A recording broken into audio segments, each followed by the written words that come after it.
光天化日下，他突然扯掉男人的衣袍，还在重要部位捏了一把，被愤怒的男人轻轻一推，全身骨头断裂。只因她是丞相之女，京城出了名的花痴，经常满大街的追俊男，而皇上不但没责罚，还赐她和坐着轮椅的人隔日成婚。皇后娘娘，您要为臣女做主啊！求皇后为臣妹做主。做什么主？能先来看看我吗？他突然发现自己发不出声，抬不起眼皮。瑞丞相，相府嫡女在众目睽睽下非礼宣王世子，死不足惜。这声音柔柔的，怎么说出的话这么不中听？娘娘，臣女年幼单纯，是被人陷害的，她是无辜的，望娘娘明察。对，是被陷害的，快查。她单纯，京城谁不知道？她整天满大街的找俊男。谁在说我吗？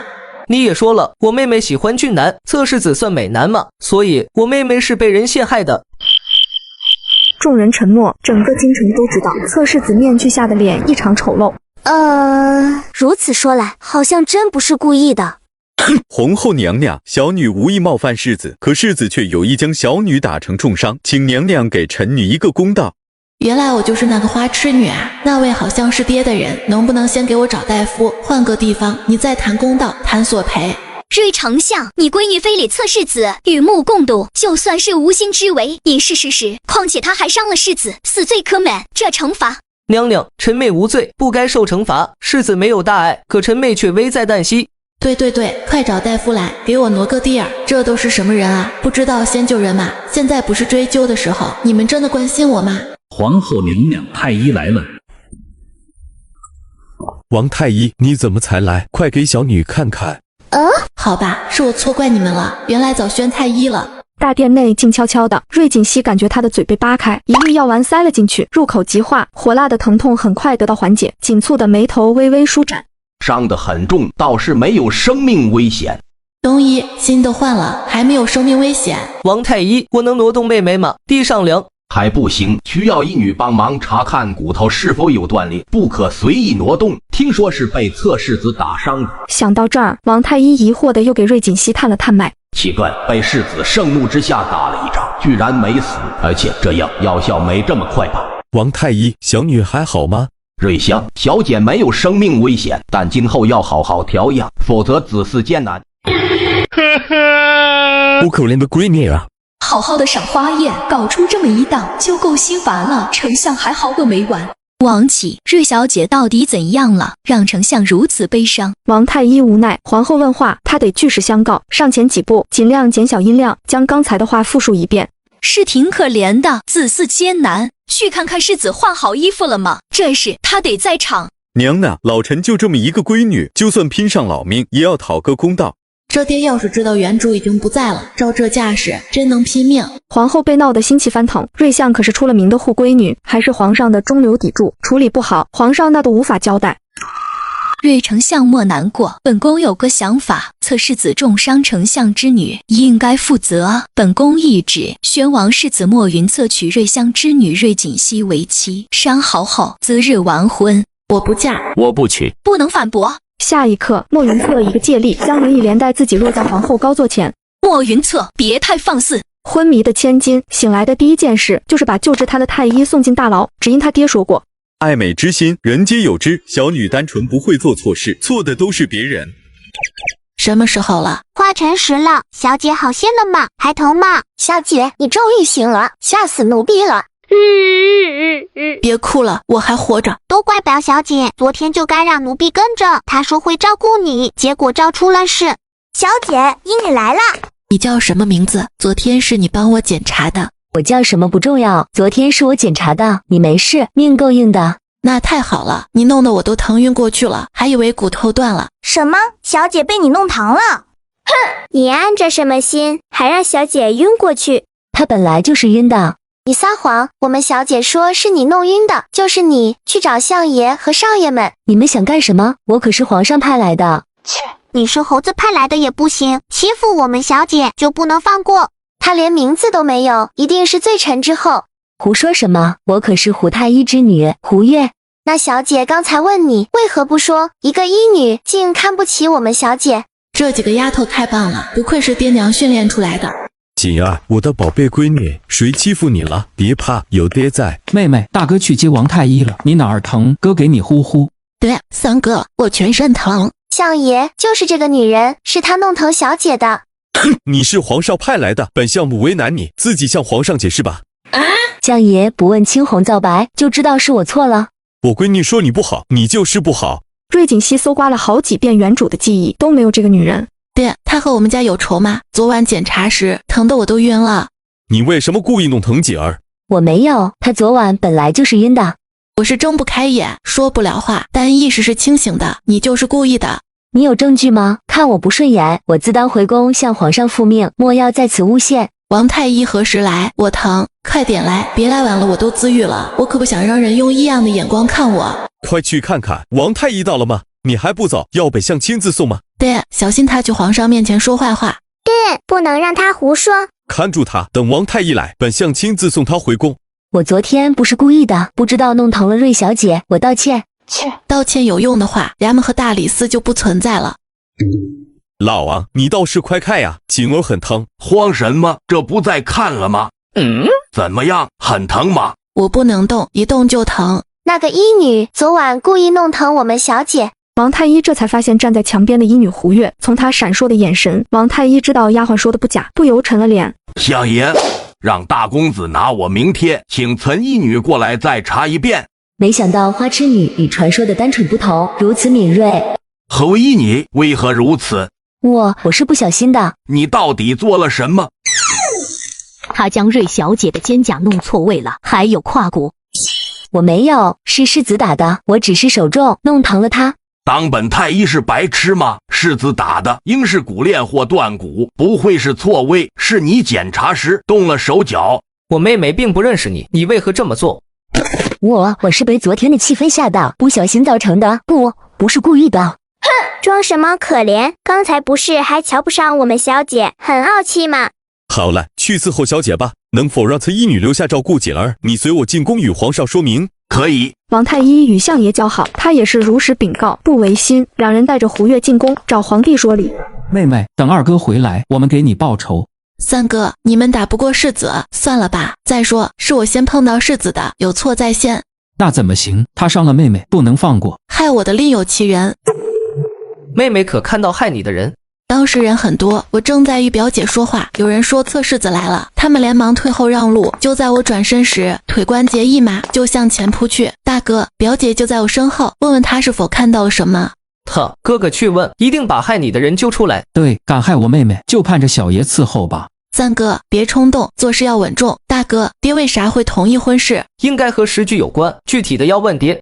陛下，臣女冒犯世子，实乃无心之举，被世子重伤，已是委屈，还要被此等小人欺辱，臣心里难受啊。好好的公主大臣，一遇到他闺女的事，就完全变个人。你可有证据证明他欺负你闺女？别的宰相富可敌国，而他的宰相府却靠着变卖皇上的赏赐维持生计，全府人勒着裤带过日子。因为对原主的宠爱，丞相府倾全府之力满足他各种要求。皇上，下官是无心的。你的无心害小女伤上加伤，作为医女就是故意的，医术不好，如何混进太医院的？这医术嘛，有待商榷，但医德肯定不好。此女医德有问题，不宜留在太医院，将此医女从太医院除名，重打20板，查查她如何进的太医院。皇上息怒，皇上息怒。胡月是臣的女儿，原来是靠裙带关系进太医院的。不，小女医术尚可，是通过审核的，够资格的。爹，救我，我不是故意的。皇上饶了臣女吧，臣给丞相赔礼，给瑞小姐赔偿。谁稀罕你的赔偿？同朝为官，别把路走死。本相会怕他？他说了给赔偿，紧丫头的药很贵的。丞相，既然胡太医愿意赔偿，你看，下官愿赔3000两银子给瑞小姐补身子。你当丞相府要饭的，3000两，连我闺女的药钱都不够。对，这是真的。瑞香闺女服用的是大还丹和参血丸。什么？丞相竟然给用这么好的药？胡太医被惊到，作为太医，他深知这2种药的珍贵。圣宣帝倒不意外，丞相宠女无度，他是知道的。胡太医3000两赔偿，的确太少了。1万两，我赔1万两。皇上，臣不要赔偿了，只希望严惩胡月。这是嫌少，我精心培养的女儿，岂是你相府的花枝可比的？人家丞相为了闺女，整个相府都能搭上，可见你的父女情根本不配和丞相比。胡太医看着女儿姣好的容貌，牙根紧咬，如割肉般痛苦地说道：“5万两，再多下官也拿不出来了。”我信你个鬼！你这个糟老头子坏得很。见好就收吧。既然胡太医有如此诚意，臣也不会揪着不放。皇上以胡太医的诚意，就免10板子吧。胡太医想吐血，胡越则是晕了过去。圣宣帝很满意，既补偿了瑞相，也没失皇帝的威严，出言不讳。哎呀，皇上，臣女委屈，让侧世子多给些赔偿，早点送来。这个老不休，穷疯了，朕把侧儿都赔给你了，还想要银子？宣王府会准备赔礼的，委屈侧儿了。皇兄不必过虑，他会想通的。希望瑞相能明白皇兄的意思。老小子精得很，不然怎会开口要赔偿？是充宣王府，而不是朕。我们也算间接帮了他。若真把他闺女嫁到北周，他能哭死。若不是因为他宠女无度，皇后也不会歪打正着帮了我们。北周如今算计不到瑞相，不知道会把主意打到谁身上。这个先不提，让云策好好查查。暗卫找到2颗珠子，瑞相女儿应该是被陷害。小姐，刚出炉的玫瑰花饼，快尝尝。这是一颗小脑袋从草丛里探出，目不转睛地看着他。你娘没给你吃饱吗？怎么这么瘦？大厨房的饭不好吃，姨娘没有权利开小厨。你把这些全部带回去，让你娘也尝尝。前一父兄只会节流，不会开源。香兰，我这2天收了多少银子？小姐，有10万两，胡府5万两，宣王府5万两，还有宣王府送来的各种首饰和摆件，有5箱。哼，真是财大气粗，打伤本姑娘，这样就完了。之前的银子还有多少？小姐，给自己留点吧，不能再贴表小姐了。我贴她干嘛？我只是想知道有多少财产。哦，之前还剩300两，您的新首饰被表小姐借走了，除了赏花宴上戴的那套，其他都是旧款了。唉，原主不是单纯，是单纯，被她的好表姐哄得团团转。可怜相府过着穷困生活，却把顾家和李府养了富有。香果，去通知我爹，哥哥们，我要开会，把柳姨娘也找来，还有锦祥。柳姨娘也来？对，去叫吧，通知小厨房多做些好吃的，让大家都到雅苑来用晚饭。柳氏正品尝着锦祥带回来的玫瑰饼，见香果跑来，以为是锦祥做错了事，慌忙站起。柳姨娘莫慌，小姐说要开会，让奴婢通知你，还让你们去雅苑用晚饭。柳氏不懂开会啥意思，但去雅园吃饭是为什么？想多问几句，香果已经离开，她担忧地看向锦祥。小姐今天心情好吗？姐姐今天好温柔的。嚣张跋扈的大小姐怎么会温柔？锦霞，待会见了相爷和少爷们，记得行礼。知道了，娘。叫姨娘，记住了。雅苑门外，父兄4人与忐忑不安的柳氏母子相遇。你来干什么？妾是小姐让妾身来的。爹，相爷，少爷们好。既然是锦儿让来的，进去吧。这个乞丐是当朝宰相的小少爷，给隔壁王府当下人摘韭菜捡豆芽，只为赚取1个铜板给他姐姐花。姐姐，给你1个铜板，我明天再去王府帮忙，还可以挣3个铜板。去王府帮忙？哪个王府？你帮什么忙？怎么回事？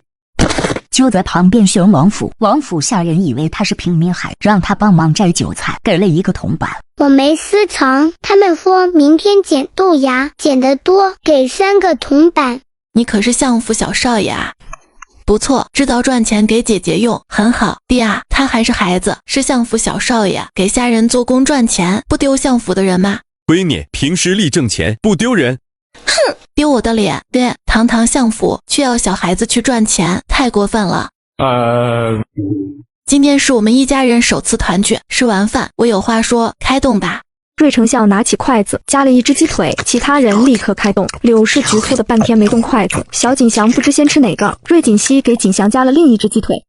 谢谢姐姐，多吃点，你太瘦了。瑞锦熙的话让柳氏红了眼，低头才发现碗中不知何时已堆了1碗菜。瑞相的手顿了顿，瞥了眼锦祥，将面前的蛋羹推了过去。谢谢相爷。叫爹，他可是你亲爹，可以吗？有啥不可以？惊喜来得太突然了，锦祥欢喜极了，甜甜的喊了声爹。那边的3兄弟心里疑惑妹妹的转变，但秉承妹妹说啥就是啥，说啥都对的宗旨，全盘接受了妹妹的改变。好好的一顿饭变成了认亲现场。妹妹，香果说要开会，开什么会？是摇一事吗？我想说，相府太穷了。吉儿，受委屈了，你想要什么？爹给你买。你还有银子吗？这月的俸银好像花完了，等会我看看还有什么可以当。妹妹，大哥这儿有1000银子，你先拿着，等哥的俸禄发放再给你。妹妹，你要啥？二哥想办法挣银子给你买。3个后日就能领工钱了，全给你。原主就是这样被宠坏的。于是便出现开头的一幕。爹，您是相爷，大雍皇朝的中流砥柱，相府不能这样寒酸。吉祥该入学了，哥哥们该说清了，相府需要人操持。瑞丞相看他4个儿子，老大20了，老2和老3是双胞胎，已满18，别人家的公子这个年龄都抱娃了。再说锦祥，他只给取了名字，从未关心过。他觉得锦祥是他不忠的证明，不敢面对，稚子无辜，却背负着他的怨念。吉儿，你说咋办？爹听你的。家中的田产铺子还有吗？谁在管着？娘的嫁妆呢？没有田产铺子了，家里收支是福伯在管。没有田产铺子，你娘的嫁妆，爹都给你留着呢，没有动。娘的嫁妆里可有铺子？有的吧，爹记不清楚了。爹不是将铺卸给你了？夫人有5间铺子，2处农庄，其中2间铺子在七里街繁华地段。小姐，你忘了你将铺子交给表少爷打理了？有这事。瑞锦熙在脑子里搜寻记忆，表哥表姐教唆他说他爹会娶后娘，霸占他娘嫁妆，让他将铺子交给表哥打理，每月送账本送银子。这2年说买卖不好，账本银子都不送了，还哄着他倒贴。表哥哄骗我娘铺子，你们就不阻止？妹妹，是你说表哥比我们会做营生，交给他，你放心。小姐，这是重伤妇，因祸得福，开窍了。大小姐，快看看铺契在吗？在的，表小姐一来就翻腾，奴婢亲自保管的，我再去看看。之前是我不懂事，让大家跟着受苦了。吉儿，你不舒服吗？可能是侧世子一掌拍通了七窍，我变聪明了。小姐，铺蟹还在，还有农庄地契、库房钥匙，就是夫人留给你的首饰，被表小姐借走不少。借有借必有还，待我能出府了，必定讨要回来。柳娘，你曾帮我娘管理过书务，是最理想的管家。爹，我们都是一家人，柳姨娘毕竟跟了您，还有了锦祥，家里的书务由她管吧。家里你做主。那好，打今儿起，柳姨娘就协理家事吧。我生母已逝，暂无主母，你管柳氏叫娘就好。瑞丞相没有反驳，让柳氏母子对瑞锦熙万般感恩。爹，从今天起，您和大哥在朝堂走动，每月给50两，二哥和三哥40两，柳娘也拿40两，小锦祥20两，其他仆人也都涨一涨月例。发财了，谢谢妹妹，我从没有过这么多银子，穷是因为妹妹，富也是因为妹妹，我一定要对妹妹好，才会有更多银子。这是暂时的，以后会更多。柳姨娘，明天叫裁缝来给大家量体裁衣，每个人都要有。锦祥该入学了，爹，这事儿您负责。这是1万两银子，用来府中各种支出。吉儿，那些银子你留着用，爹会想办法。御赐之物是不能随意买卖送人的，相爷是在顶风作案。你有啥办法？再去当御赐之物，我怕皇帝罢了你的官，咱们连住处都没有了。二哥、三哥，你们专心读书，我会赚钱养家的，相府日子也会越来越好的。男人八卦起来就没女人什么事，几个大男人碎嘴也不挑地方，站在公道中央毫不忌讳谈论当朝重臣。现在的瑞丞相好奇怪，不是一身穷酸样就不习惯了吗？听说胡太医之女得罪了相府嫡女，赔了5万两银子。哦，不仅这个，世人逢喜事精神爽啊！什么喜事？当然是相府嫡女与侧世子的婚事。花痴女嫁又丑又残的侧世子，真乃绝配。左边的宫墙里，侧世子将他们的对话听得一清二楚，而宫到右边墙下的瑞相父子也听到那几人的议论。哼，能听出来都是谁吗？哈哈哈！而已记下。敢说锦儿坏话，绝不容忍。角门处站着王太医，看到父子俩的笑容，不由得抖了一下。老王，走走走，一起喝点。难道你扣下了赔偿银，不给闺女了？胡说什么？那是赔给我闺女的，我怎会扣下？你这穷鬼怎么舍得请客？太阳打西边出来了。府上现在有锦儿掌家，换了新厨子，味道不错。锦丫头掌家，她不出去造了。锦丫头长本事了，会掌家了，我得去瞧瞧。锦儿自小被他娘精心照顾，几乎没生过病。若不是被世子打伤，她还没躺过这么长时间。皇上怎么想的？为何一直不下旨？因世子的原因，暂时扣下了。能说说你为何愿意吗？我只是不想锦儿嫁去北周。北周要和亲是真的吗？北周提出送公主来和亲，要求大雍也送个公主过去。可成宣帝只有2个儿子，所以就落到了我们身上。圣宣帝可不想你和敌国联姻吧？正好皇后指婚，你便顺势应了。宣王府与丞相府一墙之隔，嫁进王府比去北周强太多。听说侧世子抗拒得很。我闺女也不稀罕他，等北周之事过去，在河里相府大门永远为锦儿敞开。王太医对丞相的宠女方式一直不理解，可他今天这话让王太医很动容。他也有女儿，在婆家过得不顺心，他可没那个硬气让女儿和离归家。是花茶，是金银花茶。闺女说是要3分毒，喝点这花茶有清热利咽的效果。丫头何时懂这些了？她这次受伤卧床，行们便让丫鬟们寻了杂书念，学到这些。学得好，挺对症。锦儿被世子打伤，是遭人陷害，她这是受打击了。很多人在受到重大打击或刺激后，性情会有变化。丫头这变化是让人喜欢的。爹，王太医好。怎么对医术感兴趣了？是呀，王伯伯能教我吗？您给我吃的药丸太神奇了，我想知道它的成分。那2味药可是御用的药方，不能随意告人。不能随意，这是可以给啊。有啥不能告人？快告诉锦儿，我答应帮你做件事。好，笔墨伺候，我给你家小姐写药方。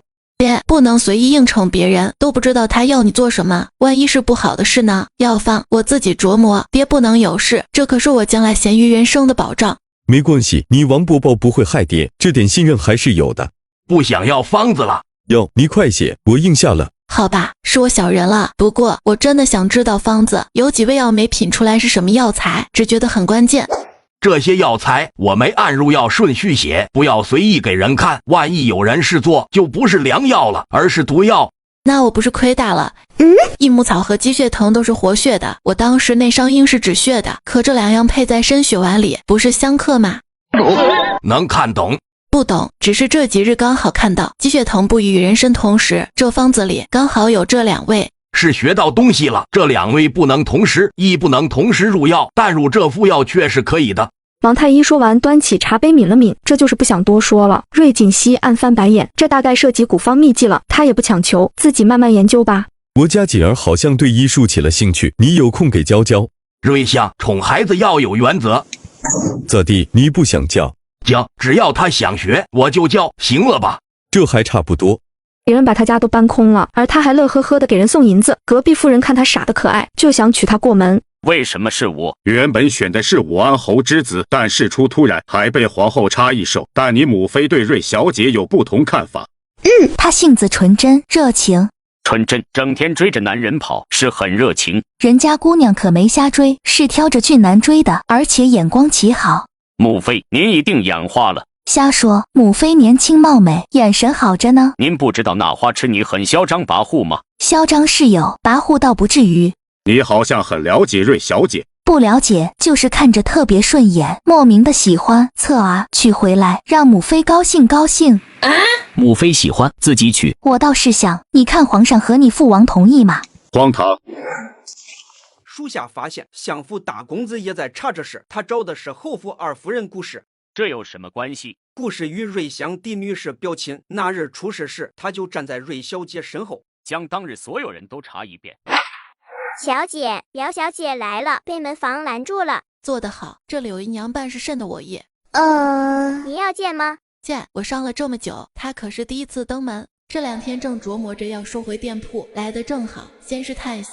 锦溪把相府的门房撵走，竟胆不让我进，也不看看我是谁。哦，你是谁？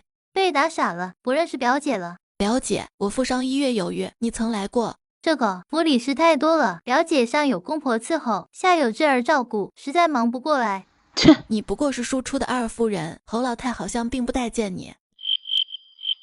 我这不是偷空来看你了吗？对了，我进府时发现府里不一样了，姨父发财了吗？你从进来到现在没问过我一句伤情，干什么来的？怎么和姐说话呢？不就是没有及时探望吗？这不是来了？你算什么姐？表姐而已。表姐也是姐。好了，姐给你赔罪。我生气，听说宣王府赔了不少好东西，在哪儿呢？让姐开开眼。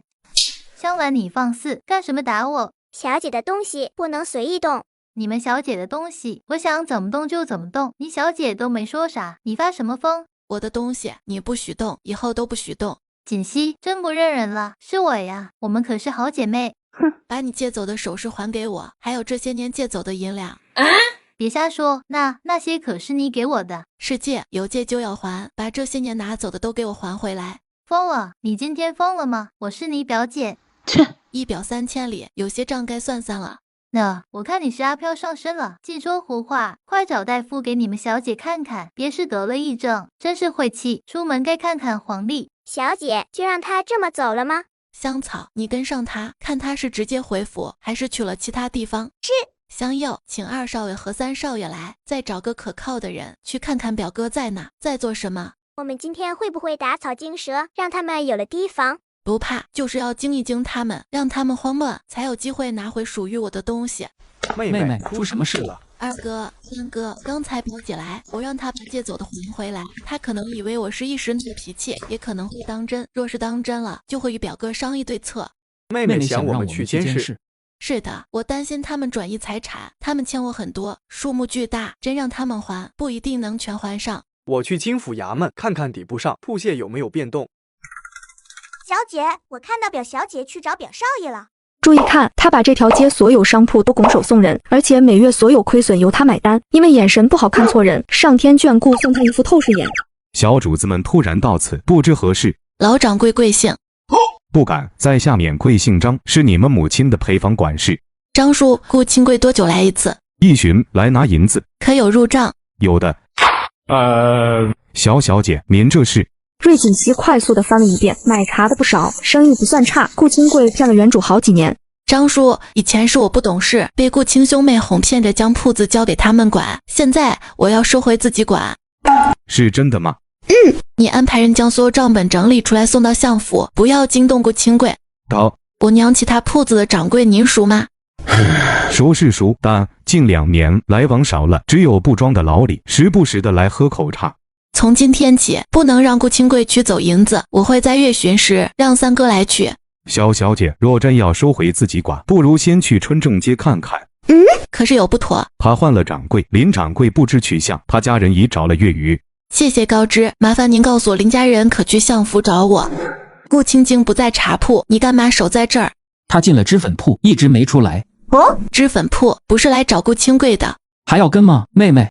不用，我们去布庄通知掌柜，我要接管，让他准备账本。你先回，别累着，我把所有铺子都跑一遍。那就有劳三哥了。郎中，快救人！伤者从他身边经过，瑞锦熙看到他胸腔内的血液和气体在增多，这是血气胸症状，要手术的。想到这儿，瑞锦熙呆住了，他看到了什么？瑞锦熙很快醒神，跟着众人跑进医馆。一位少女指挥着众人将伤者抬进里面的屋子，所有人被留在外面。少女和一位老大夫进了里屋，瑞锦熙趁众人议论时，快速地跑进里屋，忙着检查救治的两人，没注意到他。瑞锦熙再次看向伤者，他胸腔有大量积血和空气，再不救治有生命危险。瑞锦熙本能的要上前接手，这才看到手上不知何时多了个急救箱。我来，你救不了他。少女呆呆地向右一步，就见这个全京城有名的嚣张花痴女一脸严肃地扒开男人的衣服，快速涂抹上某种液体，接着拿出一把锋利的小刀，在胸腔位置轻轻一划，迅速地塞了个透明管子进去，血液从管子里流出，伤者的呼吸明显顺畅许多，脸色也不再苍白。瑞锦熙快速地完成手上的动作，根本不理会一旁傻住的两人，眼睁睁地看着男人又恢复了生机。老大夫最先回过神，姑娘是谁？这是什么东西？为什么能救人？老大夫没有惊恐，只有好奇，满满的求知欲。瑞锦熙也不隐瞒，痛快告知：我是相府嫡女，这人应是从高处摔下，胸腔受损出血，并有气体进入，只有引流出胸腔的血液和气体才能救他。这个管子就是用来引流的，所以他不会死了。这还要看你们的了，他肋骨有可能骨折，你们要查一下，还要精心照顾，能不能替我保密？我不想再增加人们的话题。老大夫和少女没有犹豫的点头，瑞锦熙顿时笑得灿烂。你们真好，我走了。等下，这东西怎么办？现在还不能拔，12时辰后他没事了才能拔。明早我再来，别让其他人看到。那你记得来，我们不会弄这个。我一早来。他想赶快离开，了解一下自己是什么情况，看了下手上的急救箱，又看看伤者，他胸腔的血液已减少大半，肋骨有骨折，生命体征已平稳。这怎么出现的？又怎么收回呢？这个先留在这，可以吗？可以。他那根肋骨还有那根断了。刚才检查时已经发现了，姑娘怎么知道的？我得走了，明天见。妹妹，怎么才回来？老三呢？三哥去办事了。我查过了，官府底部上是你的名字，爹当时直接过到你名下了，包括娘的嫁妆明细都在官阶留了备案。爹真是太有先见之明了，有了官府的备案，就能拿回很多东西。瑞锦熙告诉瑞锦博，他突然出门的原因是有人看到顾清贵在赌坊。我担心他输掉铺子，才急忙跑去茶铺，告知掌柜不许他再提银子。茶铺的掌柜说，春正街的林掌柜失踪越狱了，三哥过去查了。最近没收到人命案子，也没人报失踪啊，林家人应该没报案吧？张掌柜说寻了越狱了，为啥不报案？不对劲，刑部没接到，我明天去京兆府问问。他们哥仨早就被爹告知，娘的嫁妆要全部留给妹妹，所以从不过问，就是妹妹让表哥管理，他们也未多想，反正他们也不会做生意，自家表哥帮着管也好。没想到他们狼子野心，竟想吞了妹妹的财产。妹妹，对不起，是我们疏忽了，让他们哄骗了你。不怪你们，以前是我不信自家父兄，相信外人。大哥，爹回来了吗？没呢，北周要弹劾，皇上有很多事情要和那些重臣商议。姐儿，林掌柜失踪多日，林家已报官了。报哪个衙门了？刑部没收到。玄镜司。怎么报那儿了？不知道，没说。玄镜司是直属于皇帝的侦查机构，只听从皇帝的命令，并帮助皇帝查办一些不能为外人道的高难度案件，只对皇上一人负责。这是涉及大案了。我还准备明天去京兆府问问呢。不要问了，玄镜司接收的案子不能随意打听。那妹妹的铺子不收了？收，铺子是妹妹的，但找顾清贵，不问林掌柜。老三，这些日子你护在妹妹身边，帮她跑腿。二哥，不是让你在家读书吗？怎么还去刑部当差？我通过了刑部考核，是正式编制了，有编制就能升官晋级，就有前程了。恭喜二哥，三哥有想做的吗？不要因我耽误了。不会，我就是偶尔做木雕，抽空做就行，不误事。兄妹四个还是第一次聊得这么热乎，气氛很温馨。时辰不早了，三兄弟起身告辞，走出雅院一段距离，哥仨默契地停下脚步，回头看向雅院。大哥，妹妹和以前不一样了。是不一样了，他今天对茶铺掌柜说话很温和，没了以前的嚣张。是我没有护好妹妹，让她遭了大罪，性情大变。那日赏花宴，若我一直陪在妹妹身边就好了。可是我更喜欢现在的妹妹。我也是，妹妹架势子是躲不过了，我们要努力给妹妹做坚强的后盾。我们会的。不要插手林掌柜的事，这么多年都是表兄在管理，有事让他顶，你只帮妹妹收铺子。我知道，大哥，妹妹要出嫁了，收铺子、梳理嫁妆很正常。对，玄镜司肯定知道你去找过林掌柜了，若是询问，就这样说。注意看，他每次救人都会把人打晕，次日醒来再灌些昏睡的液体，明明是白衣天使，却不敢让外人知道。姑娘，你总算来了。身上带银子了吗？待会你去买马车，要低调不惹眼的。奴婢带了，相爷说了，跟着小姐出门要备足银子，不能让小姐丢脸。昨天匆忙，还不知道姑娘怎么称呼。我叫叶婉晴，瑞小姐叫我婉晴就好。婉晴好，你也别称我小姐了，叫我锦溪吧。这位相府嫡女与传闻不同。爷爷怕她醒来看到那管子吓到了，就给她服了安睡的药。谢谢，你们照顾得很好，我这就取出来。瑞小姐，我们能看你操作吗？昨天事发突然，没有讲究，今天要看就要经过允许了。瑞锦溪明白，老人是怕他不愿透露独家医术。叶爷爷，你们随意，我不忌讳的。说完，打开急救箱，穿上一次性防护服，给手消毒，戴手套，取管子，缝合，上药，包扎，一通行云流水般的操作，让爷孙俩大开眼界。他醒来就告诉他是摔下来划伤的，按时换药即可。爷俩点头，对瑞锦溪的医术充满好奇。瑞锦溪也对爷俩有种莫名的信任。老爷子，万强，我想你们替我保密，我的医术是个神秘人教的，东西是他留给我的，我这个神秘师傅阴差阳错教了我，不愿让人知道。你师傅的医术应该很高明。应该是吧，昨天为了救人，我才出手。你很厉害，爷爷后面仔细查看过，他的确是内里出血，若不是你，我们救不了他。老爷子的检查手法很独特，您的医术才是高明。我想把急救箱留在这儿，可以吗？他的信任让爷俩意外，同时也有疑惑。你与传闻不一样。传闻嘛，自然是有水分的。婉晴，传闻不可信，你若喜欢行医，可以到善元堂来。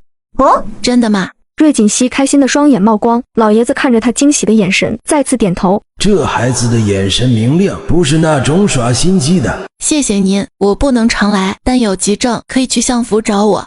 谈妥了事情，还有意外收获。瑞锦熙心情特别好，见婉晴对缝合伤口感兴趣，当下取出工具教她，没有半点藏私。您相信他的医术吗？他在救人时，眼神是自信坚定，手法纯熟，不是生手。每个人都有秘密，瑞小姐是有真本事的。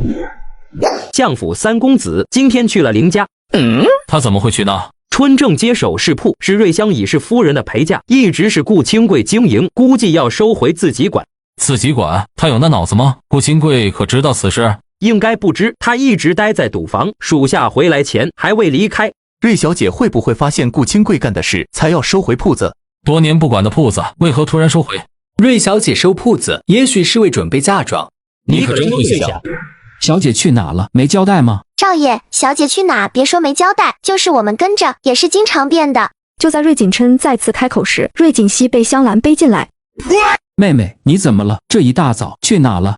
三哥，我趁早上凉快去见了个朋友，突然想到的，没来得及交代。脚崴了吗？快去请大夫。别，没崴脚，我有一个钥匙呢，自己就能处理。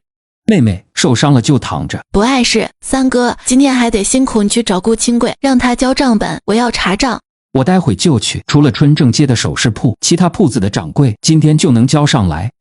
首饰铺现在谁主事？原来的二掌柜管着，平日里5个伙计守着。那也会记账，让他交。三哥，帮我重做几个对牌，以后见新牌子说事。好，没有嘱咐的，哥去办事了。三哥，让掌柜们带着账本来，我要亲自查。妹妹能看懂吗？老张，小小姐怎么突然管事了？这有什么奇怪的？小小姐长大了，亲自管理嫁妆财产很正常。表少爷知道小小姐查账吗？二掌柜，表少爷最常去的就是首饰铺，他知道吗？在下也不知道，表少爷是否知道？几位掌柜来了，怎么不进来？张掌柜转身带头走了进去，瑞锦熙慵懒地靠在软榻上，手里拿着2年前的账本。来了，都坐吧。就这么见外难，也不避讳。香兰将掌柜们带来的账本放到瑞锦熙手边，掌柜们只见他快速地翻看着，暗暗摇头，纯粹瞎看。张掌柜满眼失望，与李掌柜对视，两人皆是无比惆怅。梁掌柜和刘掌柜面带紧张，当看到他翻看的速度，又松了口气。任二垂目掩去眼里的不屑。一个追着男人跑的花痴女，能看懂什么？他们不知道，瑞锦熙不仅看得仔细，还将他们的表情尽收眼底。屋里很静，瑞锦熙翻页的速度很快，但每页都看，一直盯着他的张掌柜。慢慢的发现这点，小小姐没有跳页。最后一本看完，瑞锦熙沉了脸，在香兰耳边吩咐几句，香兰匆忙出去。任二挑了下眉，没有多想。瑞锦熙将米铺和笔铺的账本往刘、梁二位掌柜面前一推，两人顿时心慌。瑞锦熙冷眼看着二人，表哥一会儿就到，你们可以当面对账，看看他拿走的是否与账本上的一致。他怎么看出来的？难道是在诈？两人不可置信地睁大眼。这几年，表少爷最初还算敬业，后来认了毒瘾，很少去铺子，只是月巡去拿银子。他们便起了小心思。任二看两个人神色慌张，知道他们有猫腻被看出，对瑞锦熙提起了警惕。就见瑞锦熙对他冷冷一笑：“二掌柜当不了大掌柜，原来是不会记账呀。”口气冷淡，侮辱性极强。小姐这话不妥吧？在下的账目记得很清楚明白。一本假账写的再清楚也是假的。怎么看出来的？小姐不懂，别冤枉人。冤枉你不承认没关系，我让人报官了，官府有专人会查账，一定会还你清白。你是仗势欺人，胡说八道。瑞小姐的名声大家都知道，两位掌柜她什么都不懂，给我们胡乱扣帽子，这是陷害。啊，对！刘掌柜听了，正想附和，院外传来嚎叫声。瑞景琛紧紧地抓着顾清贵的胳膊，疼得他嗷嗷叫：“金晨，我是你表哥，快放手！”妹妹，他从昨天到刚才一直在赌场，幸亏哥去了，他正要压铺子呢。顾清贵被他甩向地面，膝盖狠狠地砸在地上。瑞景琛的暴力让任二和刘、梁掌柜抖了抖身子，张掌柜和李掌柜眼露不屑。这个表兄长得人模驴样，可以脸奸滑香，原主被骗的差点卖了自己。你们怎么在这儿？表妹，你什么意思？注意看，他只是在赌房看了一眼，就被衙门带走，还判了无期，只因他管理的所有店铺都是靠哄骗而来。顾清贵，以后铺子的事你不用管，这些年的账该好好算算了。瑞金熙，你说的是人话吗？我这几年辛苦经营，你说收就收，凭啥？凭我是真正的主人，凭你奸主自盗，欺上瞒下，中饱私囊。我没有，你血口喷人。你不知道吧？上行下效，你贪我的，这两人仿效，还将账目记在了你名下。没有，竟敢陷害老子！他俩自作聪明，在你的签名空白处添加银两数目。梁掌柜被他一脚蹬到地上，瑞锦熙当没看见，又指着人二说道：“这个更胆大，直接拿着新做的假账来打魂。这花痴怎么分辨出来的？很奇怪嘛，林掌柜失踪，你接替他记账，应该有2种笔记，而这上面只有1种，不是假的，是什么？怎么忽略了这个？这么低级的漏洞，你当本小姐是白痴？甄世春连个家账都不会做。表妹是个误会，林掌柜失踪，账本找不到，我才让他补了一本。切，这么巧，我已报官，他们涉嫌贪墨，转移主家财物，去刑部衙门论清白吧。刑部，表妹不能啊，这里面有误会。耀哥，你骗我妹妹说铺子亏钱，不仅不上交银子，还让她贴补你，你良心不痛吗？我没有，铺子真亏了钱，都亏到赌场了吧？小小姐没收到银子吗？表少爷，你真的贪了银子？亏！我们自家事，你们一边去。谁和你一家人？你姓顾，我姓瑞。表妹，不用分那么清吧？当然要了，你要退还贪墨的银两，还要赔偿我贴补的银子。快把事情做绝！你想怎样？威严的声音在门外响起，瑞丞相和瑞锦纯一同回来，后面跟着刑部的差人。刘掌柜和梁掌柜吓得瘫到地上。瑞丞相在朝堂位高权重，一身气势可不是假的。这个依仗一遇到表妹的事就毫无理性。把这几人抓回去好好审，敢贪我闺女的银子，给本相都吐出来，判刑。人二和梁掌柜3人跪下拼命磕头。人二指着顾清贵说：“小的都是听表少爷吩咐的。”你说什么？爹，带到衙门去审吧。来人，打包带走。老三，你一起去说明情况。误会，都是误会。依仗，表妹，听我解释。捕快们毫不犹豫地拉着顾清贵4人离开。张掌柜和李掌柜看着急速发展的剧情，有些不可思议。小小姐这动静可够大的。锦儿没下这把？没有，不知2位掌柜可有人选推荐？玉兴号需要3位掌柜。小小姐，就叫小姐吧。夫人已过世多年了。小姐，林掌柜之子林浩可算一个。玉兴号笔铺的前伙计沈从可胜任。贤不在笔铺了吗？回小姐，沈从因发现账本有问题，被梁掌柜辞退了。那他还愿意回来吗？应该会吧，毕竟做了多年，而且他好像一直没固定的活计。那你去问问，还有推荐吗？还有个米铺。2人想了想，摇摇头，让福伯的孙子去吧，那小子还算机灵。锦儿安平是个好人选。别看瑞丞相父子不会做生意，看人可是不差。瑞锦熙就这样定下了新掌柜。有劳2位掌柜将沈从和林浩找来，先把铺子关段时间，盘点一下存货，我想重新规划一下。小姐，表少爷这2年真没给你送银子吗？不仅没送银子，账本也没有，还说亏了钱，从我这里又拿去不少周转。虽然丢人，他还是据实相告。表少爷好赌，这银子怕是要不回来了。现在不是担心能否讨要回来，而是及时止损，我会尽量争取，实在不行就当肉包子打狗了。说得对，以前就当买教训了，眼光要往前看。好惨痛的教训，好大笔费用。多么长的领悟，你曾是我的全部。注意看，他双腿残疾却武功高强，面部毁容却极其聪明，就连最牛叉的玄镜司也是他一手创建的。世子，顾清贵刚被刑部的人带走。头要把顾清贵保出来吗？这个花痴女的动作好快，她的伤好了。世子怎么关心起瑞锦熙的伤了？好像没有，远远看着行动不便。父王说她伤好就要办亲事了，我可不想娶那女人，能拖1天是1天。头要保顾清顾吗？不保，静观其变，这可是误打正着，可以光明正大审了。顾清贵在首饰铺售卖被盗的物品，这些物品都是皇陵出土，他们一直没查出盗墓人。偶然发现顾清贵在帮着销赃，跟了大半年，一直未等到幕后人，却被林掌柜发现了顾清贵进的货来路不明，2人发生了争执，林掌柜被赶了出去。等盯梢顾清贵的人追去问话时，发现了被打伤昏迷的林掌柜。盯住刑部，看看谁会接近顾清贵。那个人二或许知道些事，和刑部的人说一声，好好审。花痴女若是发现首饰铺是个销赃窝，会怎样？二哥可有说顾清贵交涉了什么？我的银子能追回来吗？他们怀疑顾清贵害死了林掌柜，要往深了审。二哥说铺子里货好好清点，来路不正的都封起来。来路不正，有些首饰是赃物。三哥，你快去告诉林浩，速速清点完，将那些东西送去衙门，大张旗鼓的去。另外，将我们原有的首饰都打包回来，铺子关到案子破了再开。瑞锦琛一听就懂，妹妹担心寄售赃物的人找事，不等她去春正街，林浩已找来。三少爷，属下今日盘点存货，发现不少没有登记进货渠道的饰品，件件华贵，像是御用之物。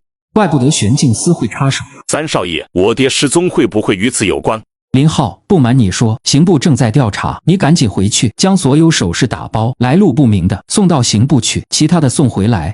我亲自送到刑部去，顺便打听下家父的消息。他俩一出门就被袁聪拦下。瑞三少爷，侧室子有请。瑞三少爷，听闻你们要将一些首饰送往刑部，你派人监视我们。玄镜司办案，无需解释，我好心提醒你们，那些东西放在铺子里更好一些。多谢世子提醒，若真是御用之物，能盗出来的人并不是普通人，若是发现赃物是我们交出去的，反而会对我们不利。相府的人都这么拽吗？这个瑞三少爷不简单。袁聪，命人守住首饰铺，认真观察进出的人。是。想摘出去，晚了。妹妹，首饰铺暂时别有动作了。为啥？瑞锦琛告诉他世子的提醒。我去看过了，那些东西应该是从皇陵出来的，事情大了。瑞锦熙的关注点都放在了莫云策监视相府上面。哼，他竟然派人监视我们，把相府当什么了？妹妹默契，这是玄镜司的职能，他们可以监视任何人。玄镜司和他有什么关系？他是掌管者。一个残废不敢露脸的人有这么大权力，真是不能以貌取人。那铺子照常营业。那些饰品先收起来，不要再售卖。只能这样了，不然会引来很多麻烦。翌日，瑞锦熙刚走出丞相府，就遇到来找茬的顾青晶和屈氏。注意看，他相貌一般，出嫁时却惊动了全京城，只因家境平平，却拿出了无比丰厚的嫁妆。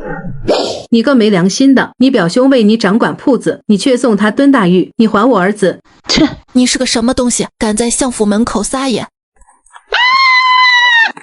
顾青晶被他打懵了，呆呆地看着他。你打我，我和你拼了！瑞锦熙轻巧地往旁边一跳，避开了顾青晶的冲击。顾青晶因惯性摔倒，当下磕掉2颗门牙。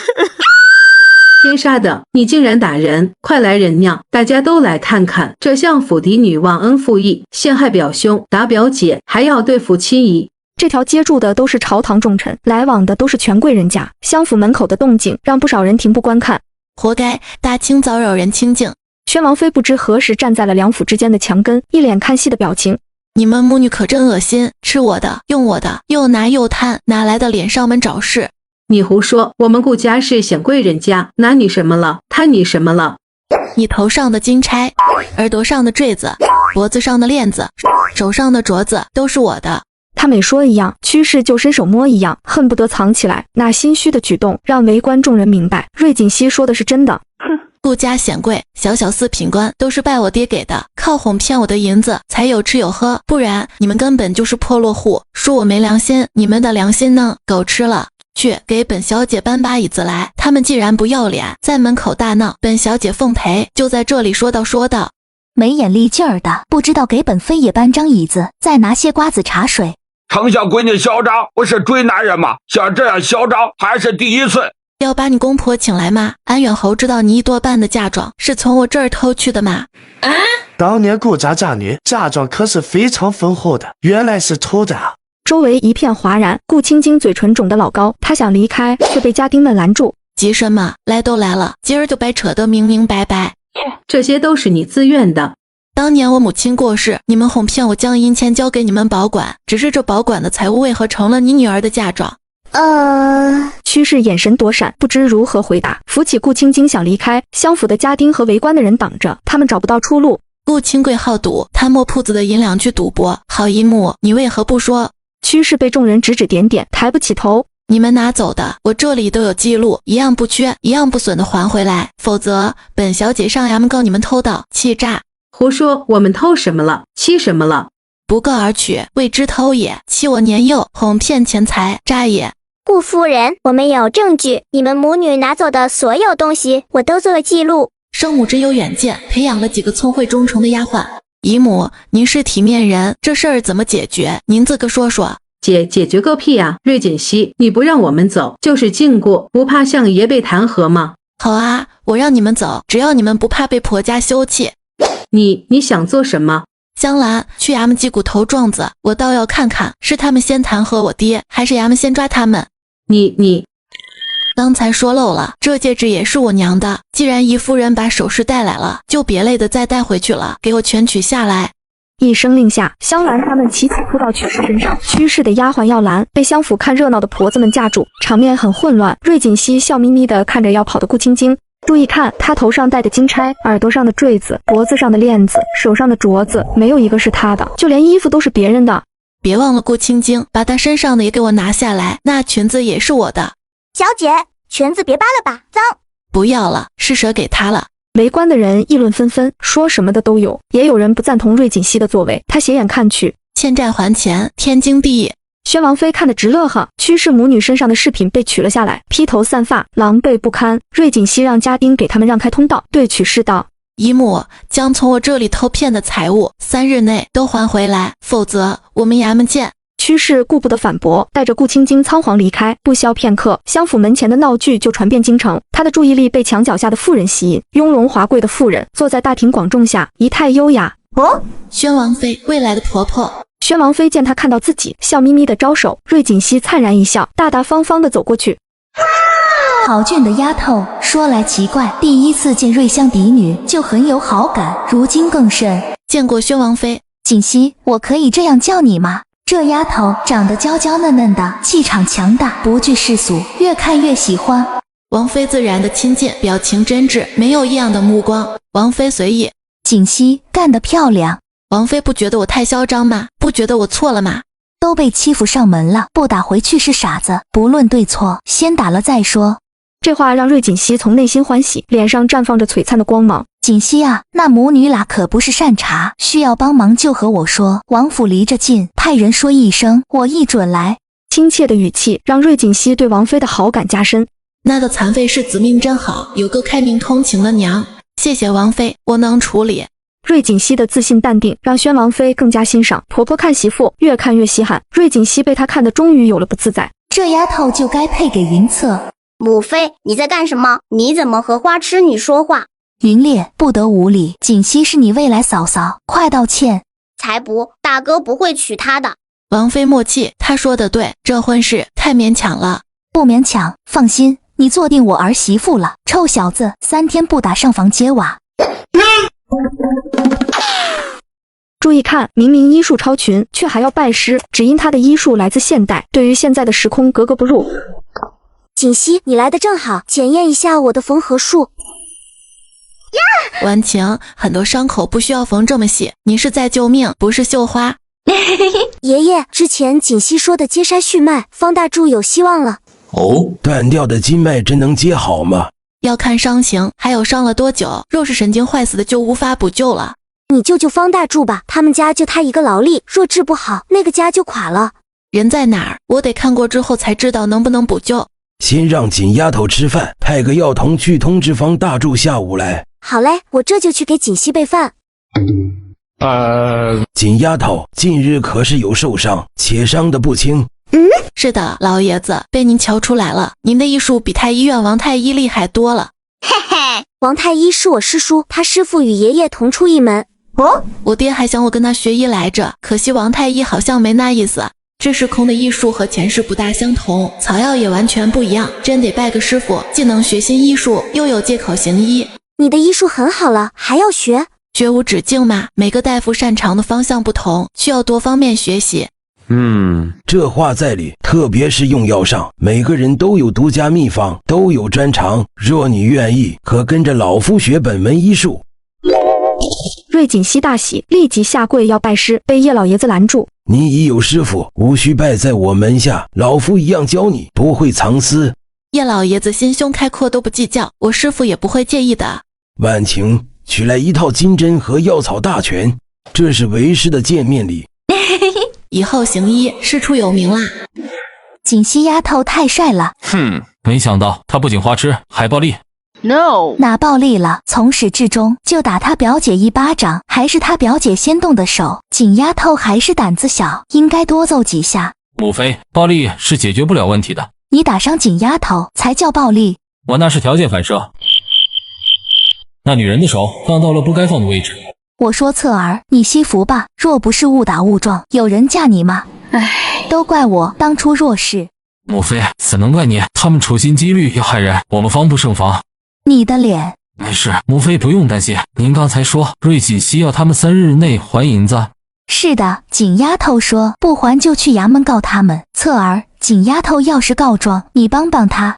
不需要，瑞香自会帮她。对啊，瑞香最宠锦丫头。大哥，站住！见过母妃，您怎么在这儿？哟，这谁呀？叫错了吧？本妃不能来吗？这可是我儿子的房间。能，您想去哪都行。你做错事了，赶紧给母妃赔不是。大哥，我没错，母妃让我叫那花痴女嫂嫂，怎么可能嘛？你承不承认她都会是你嫂嫂？见了人要有礼貌，不能再像今天这样无礼。我大哥不会娶她的，是吧，大哥？大哥不能拒绝啊。皇伯又没逼你，皇后懿旨没来，不算数的。云烈，不可胡说，皇后懿旨早已下达，不能更改的。怎么没听说？还在皇上那里，不日就会宣旨。胡太医有何不妥？没有，娘娘好得很。你这表情可不像。娘娘恕罪，臣是想到自家小女了。本宫记得你女儿在太医院任职。娘娘有所不知，小女得罪了瑞香之女，已被太医院除名。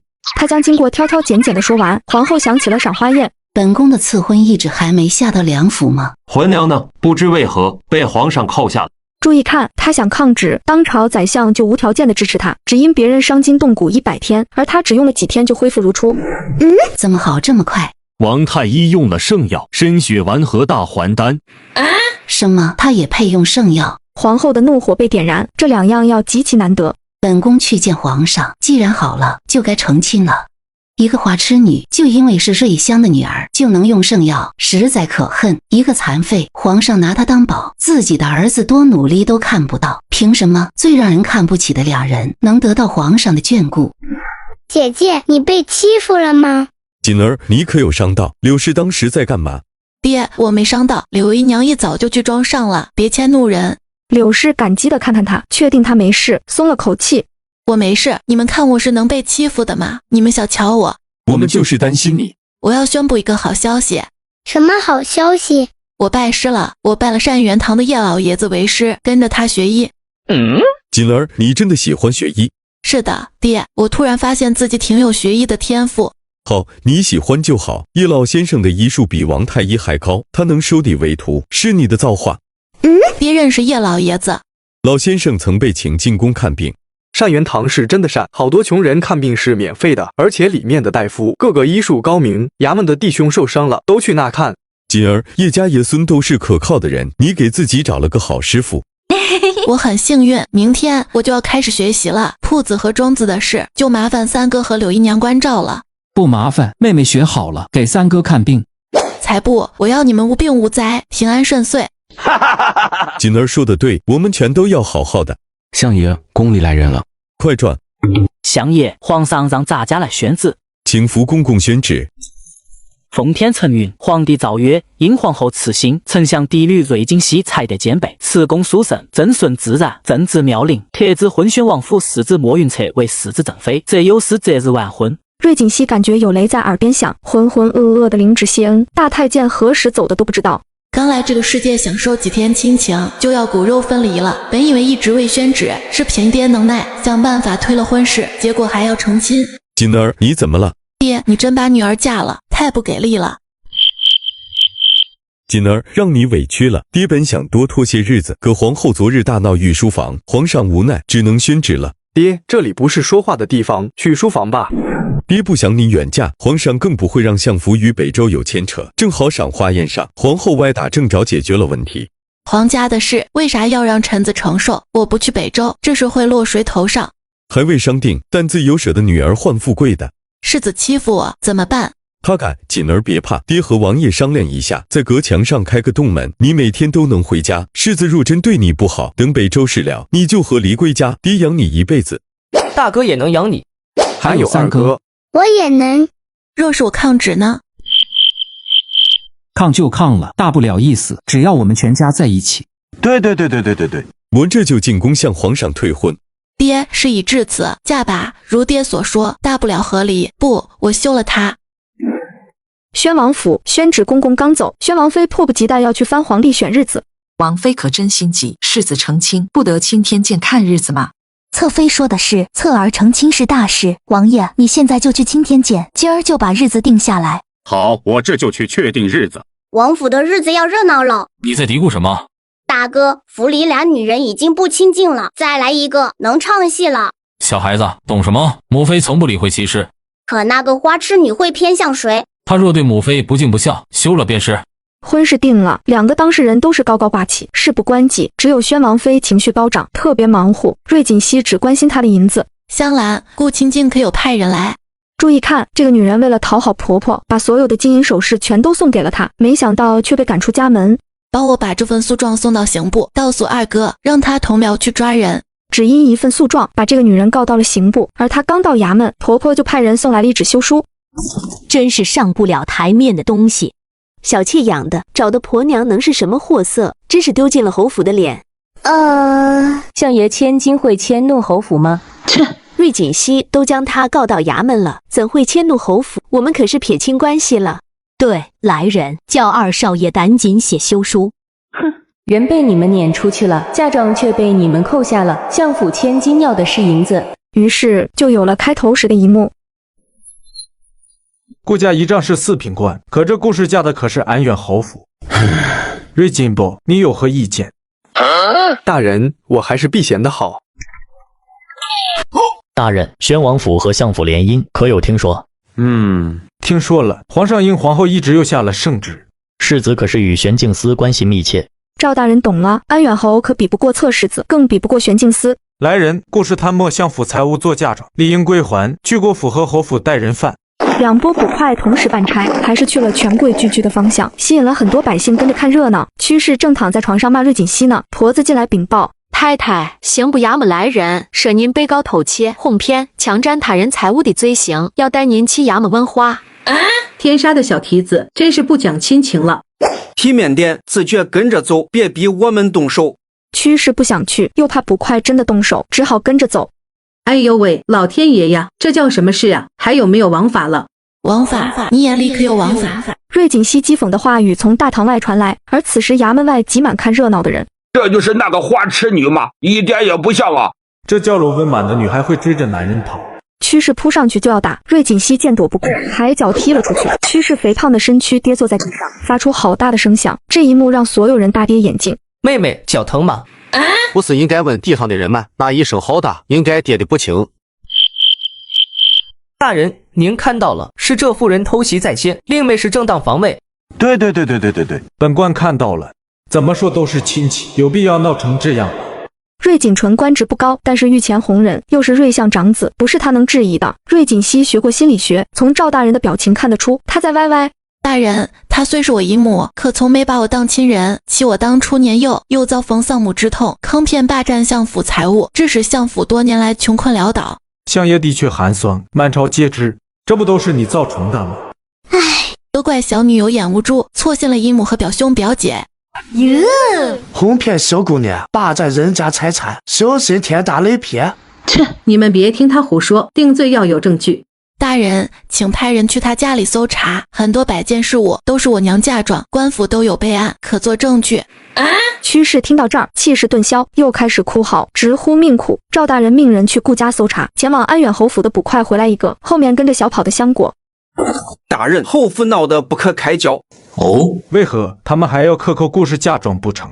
侯府不承认顾氏嫁妆丰厚，说她的嫁妆已被顾氏自己挥霍完了。小姐，侯府的人在撒谎，奴婢亲眼看到侯夫人和狄小姐头上戴着夫人留给你的饰物。这是闹的，又把侯府扯进来了。看戏的百姓议论纷纷。顾青青看不上做妾的婆婆，竭力巴结正室夫人，从我这捞去的好东西都孝敬侯夫人，讨好了李玉柔。赵大人，我们兄妹可以陪着您走一趟。无形的压迫让赵大人不得不亲自走一趟了。好事的人很多，乌泱泱的跟到侯府。此时的侯府门前已经聚集了不少人。官府办案，闲杂人等避让。衙差为赵大人一行开路，刚进侯府，就看到侯夫人指着顾青青大骂，李玉柔在一旁煽风点火。顾青青躺在地上，两颊红肿，鼻子嘴角都在流血，惨不忍睹。还有个男人围在她身边哭。我是痛恨顾青青，但我更痛恨那种势利眼的人。瑞锦熙本就是嫉恶如仇的性子，侯家母女那副恃强凌弱的嘴脸，戳中了瑞锦熙暴打不平的穴位。赵大人，侯夫人滥用私刑，致人重伤，该抓回去判刑。早在他们进来时，侯夫人就面露不悦，瑞锦熙的话让他顿时炸毛。谁敢？这里是侯府，我可是侯夫人。你草菅人命，罔顾律法，判你几10年刑期，绰绰有余。他并不了解大庸律法，这话是唬人的。妹妹这是对律法也做了研究吗？好犀利的言辞，可是有这么严重吗？我就是打死他，也无人敢治本夫人的罪。赵大人，您可听到了？这么多人见证，侯夫人蔑视皇权，无视国法，应该上达天听，您无权过问了。赵大人对侯夫人的嚣张非常气愤，他官位不高，但能面圣。下官这就进宫，向皇上讨旨意。侯夫人见赵大人要进宫，慌了神，忙命家奴去找侯爷。大人，别忘了告诉皇上，他们母女侵占他人财物，霸占儿媳嫁妆。大人莫冲动，等侯爷回来会给您交代。赵大人犹豫了，安远侯毕竟是朝廷重臣，他转头看向瑞锦纯，发现他对着外面打手势，顺着方向看去，瑞家老二转头离去。坏了，瑞家要把事闹大，既然瑞家人去了，我就等着吧。瑞大人，瑞小姐，先找大夫来看看吧。哼，这个赵大人够狡猾，两边都不想得罪。不用看了，肋骨断裂，插进了胸腔，没得救了。除非师傅来，或者我出手，否则很难救治。侯府管家一听，忙命人拿着侯府帖子去请太医。李晨想抱起顾青青，瑞锦熙阻止他，并悄声道：“他肋骨断了，若想他活着，别乱动。”李晨是安远侯庶子，性格懦弱，平日里就护不住妻儿。若不是顾氏会讨好侯夫人，他们这房会过得很惨。可就这样万般讨好，都换不来一丝容忍。今日官府来人，侯夫人命人将顾氏撵了出去，还代写了休书，刺激的顾氏疯了似的回来闹事，反而被打。他是窝囊，可还有良心。锦熙妹妹，她纵有万般不是，不至于赔上性命。我妹妹在帮你，别冤枉好人。你早干嘛了？她快死了，才知道护着。我哭什么？这不还没死呢？晦气！围观的人看不下去了，对侯夫人指指点点：“滚出去！侯府岂是你们这等人能进的？”侯府是哪等人能进的？一道威严低沉的声音传来，他身后跟着瑞丞相、宣王、王太医、安远侯、刑部尚书，还有侧世子。注意看，堂堂朝廷大臣，只因当众放了几个屁，就被贬为庶人。安远侯，大众广庭下，禁止放屁。微臣治罪，微臣治罪。好响的屁，比炮声还大，再来几个，人都被你蹦走了。几丫头，这里的事因你而起。皇上，此言差矣。今日的事起因是贪，是他们贪图相府财物造成的。哦，相府还有财物，不是被你造没了？皇上，陈女是被人哄骗了，而且那时她年纪小。朕在问她，你急什么？皇上，我爹疼我，请不要怪罪。之前是我无知，让父兄背负了许多。相府穷困都扬名天下了，让大庸名誉受损。皇上，没那么夸张，别吓到我闺女。怎么？朕说不得？说的，是臣女做错了。你比你爹和兄长识趣，这丫头与传闻不同啊。瑞锦熙没有丝毫惧怕，令皇上刮目相看。皇上毛顺了，口吻也就温和了。今日的事，你想怎么解决？臣女已报官，自是按律量判。就是不讲私情了。赵素，你说说怎么判？我怎么会今天当差，还接下了这个案子？相爷我是得罪不起，侯府我也惹不起。皇上，这事可大可小，可以按照家事处理。放屁！杀人是家事，那我现在杀了你也是家事。放肆！在皇上面前如此粗俗，相府就是这样的教养。大胆！相府如何教养？轮不到你指手画脚。放屁粗俗，侯爷千万别放，否则就是大不敬。本侯才不会放。于是就有了开头时的一幕。瑞相，管你闺女。等我笑够了。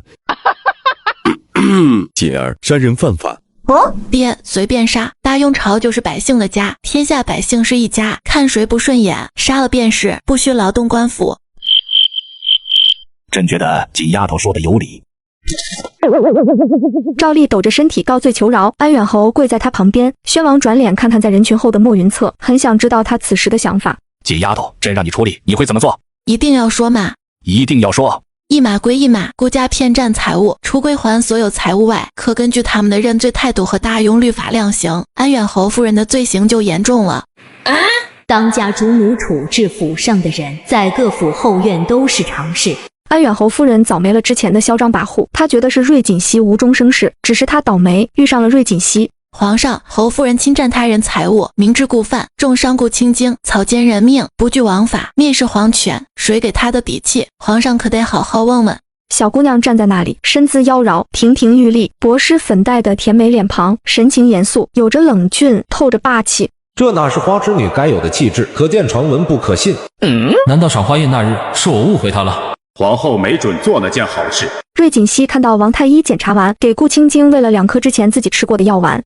皇上，臣女对律法不熟，不知如何量刑。但是侯夫人不仅要被判刑，还应该赔偿顾青荆医药费和精神损失费，还要归还侵占的财物。给侯夫人判刑，史无前例。瑞小姐，医药费是该赔的，精神损失是什么？顾青荆被打，身体受到伤害，情感上也受到了伤害，还有心里也会有创伤，所以要给予赔偿安抚。在场都是聪明人，一点就透。这些天看了不少书吧？是的呢，快夸夸我聪明吧？聪明。怪不得瑞香对她闺女宝贝的不行，这么可爱，谁都会教出来。迟迟等不到皇帝圣意的赵大人，忐忑地瞄了一眼瑞锦熙。师爷要在就好，就不会被侯爷蛊惑了。展大人，你来审理吧。皇上，这是大庸手吏给诰命夫人判刑吧？这。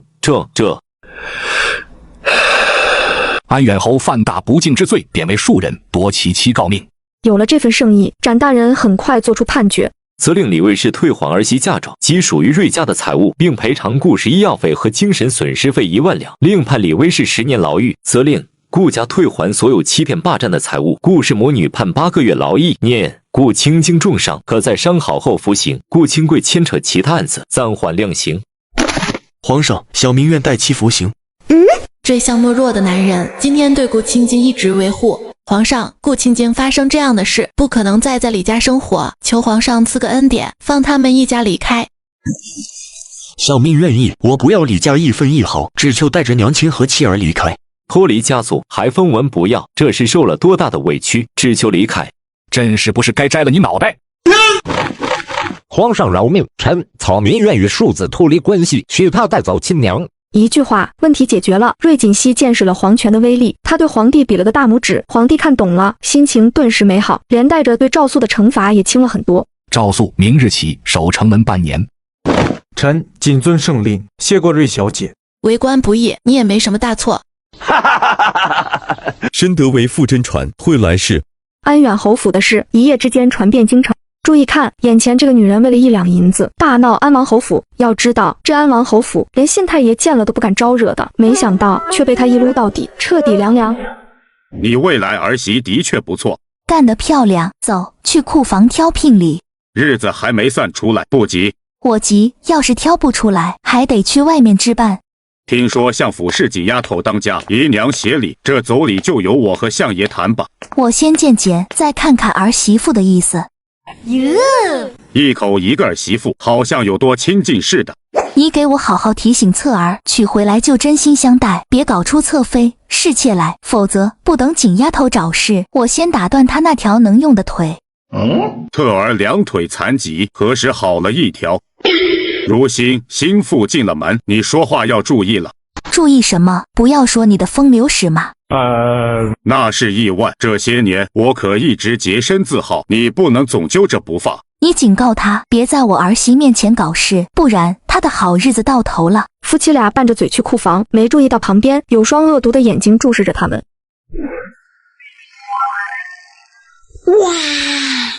我要这个。这小姐再选别的吧，这个是不售卖的，只是让人观赏的。摆着吊人胃口吗？小姐，这是您的铺子，不用买，它本来就是您的。对，叫林浩来。听到铺子是这位小姐的，还要找掌柜，知道是东家小姐来了，不敢怠慢，向3楼跑去。瑞锦熙双眼紧盯着红玉首饰，一眨不眨。我以为是谁呢，原来是花痴。切，瑞锦熙，这价值不菲的首饰，再看你也买不起。人家要当世子妃了，买得起。哪里来的苍蝇，真讨厌。花痴不去追男人了，这里可不是你能来的。相倩，人家这是给自己置办嫁妆呢。忘了，花痴配给残废了，还是个面具人。人们可都称赞是绝配呢。是不是绝配不知道，好心提醒你，洞房夜千万别看世子的脸，我怕你不是恶心死，就是吓死。你见过这么清楚是偷看世子了，这爱好挺特殊的。切，你以为都像你一样，见了男人就往上扑？可惜较好的花容月貌，要嫁给残废丑八怪了，所以才般配。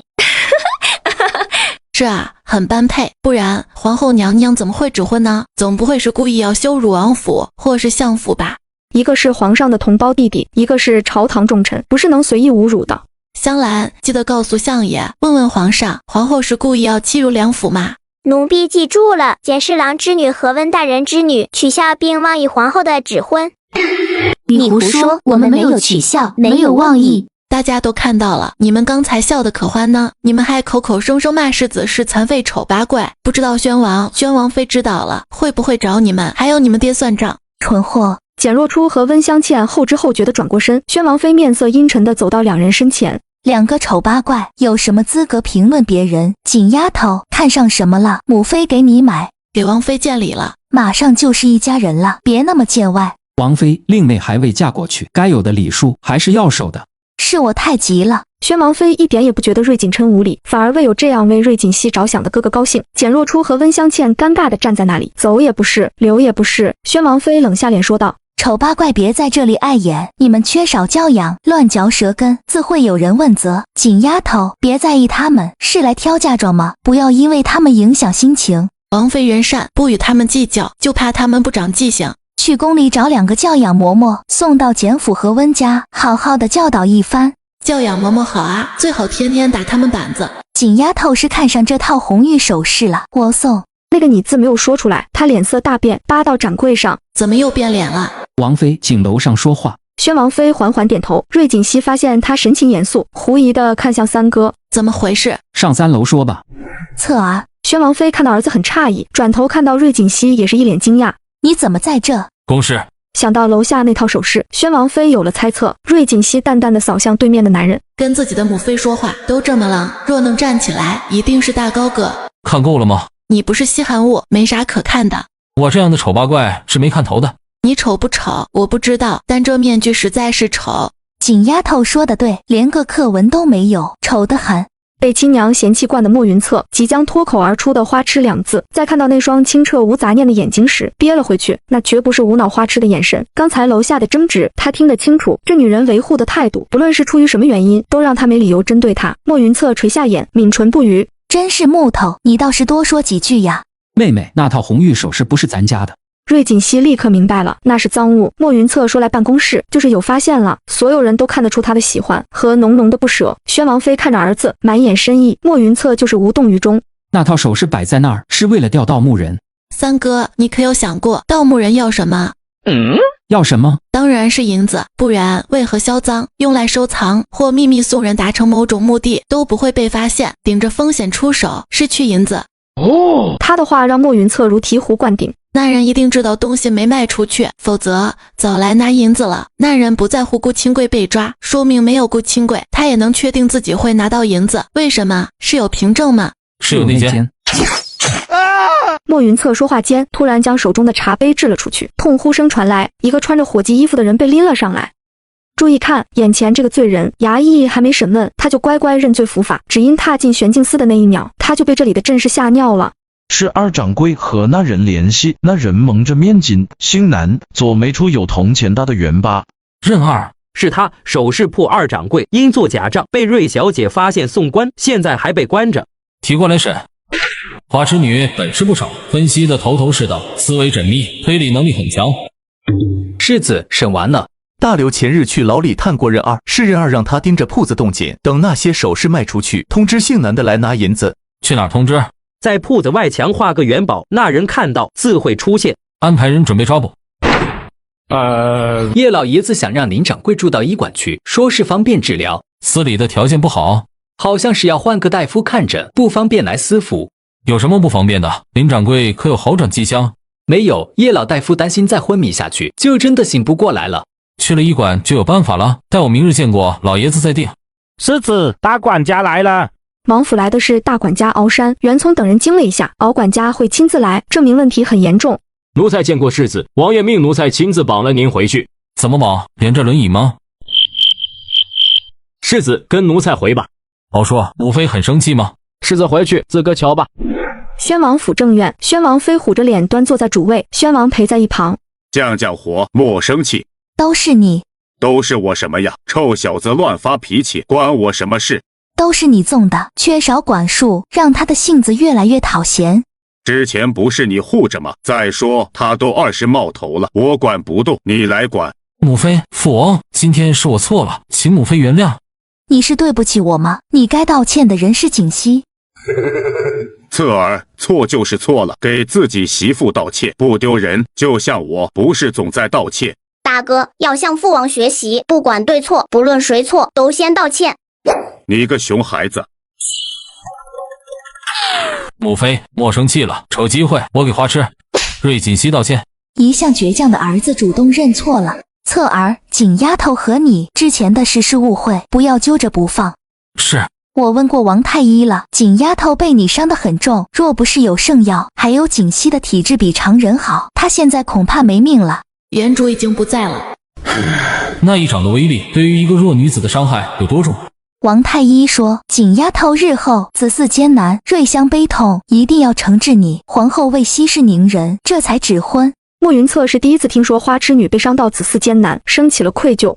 母妃喜欢锦丫头是真的，想弥补她也是真的。等她进门，你不许嫌弃，要对她好，子嗣随缘吧。宣王妃很开明，尤其是儿子造成的，就该负责。侧儿，每个人都要为自己的行为负责，以后你要控制好情绪，别像了你父王。王妃的话，莫云策听了进去，认识到自己错误的同时，不由得心疼母妃。当初父王就是没控制情绪，发生了一些事，被其实钻了空子。因为责任，父王纳了齐侧妃，成了母妃心上一根刺，无法拔除。母妃，您的话我都记住了。见儿子受教，宣王妃心情转好。屋外窗下偷听的父子俩互视一眼，云烈小声问道：“父王，母妃没原谅你。”瞎说，不原谅，哪来的你？这可是我努力了8年才获得的原谅。那女人成天勾引你，在母妃面前晃，也没见你赶她，是有情吗？你是我儿吗？咋净给我添堵？别追了，你进来。好嘞，坐下。好嘞，好像犯错的不是我吧？父王在母妃跟前智商堪忧啊。侧儿，那套红玉首饰能拿回王府吗？母妃，那是从皇陵盗出来的，于贵妃的随葬品。他竟将赤云随葬了。皇陵被盗，怎么没听说？皇伯下令密查。他可知赤云被盗？母妃是说那套红玉首饰，皇伯并未提起。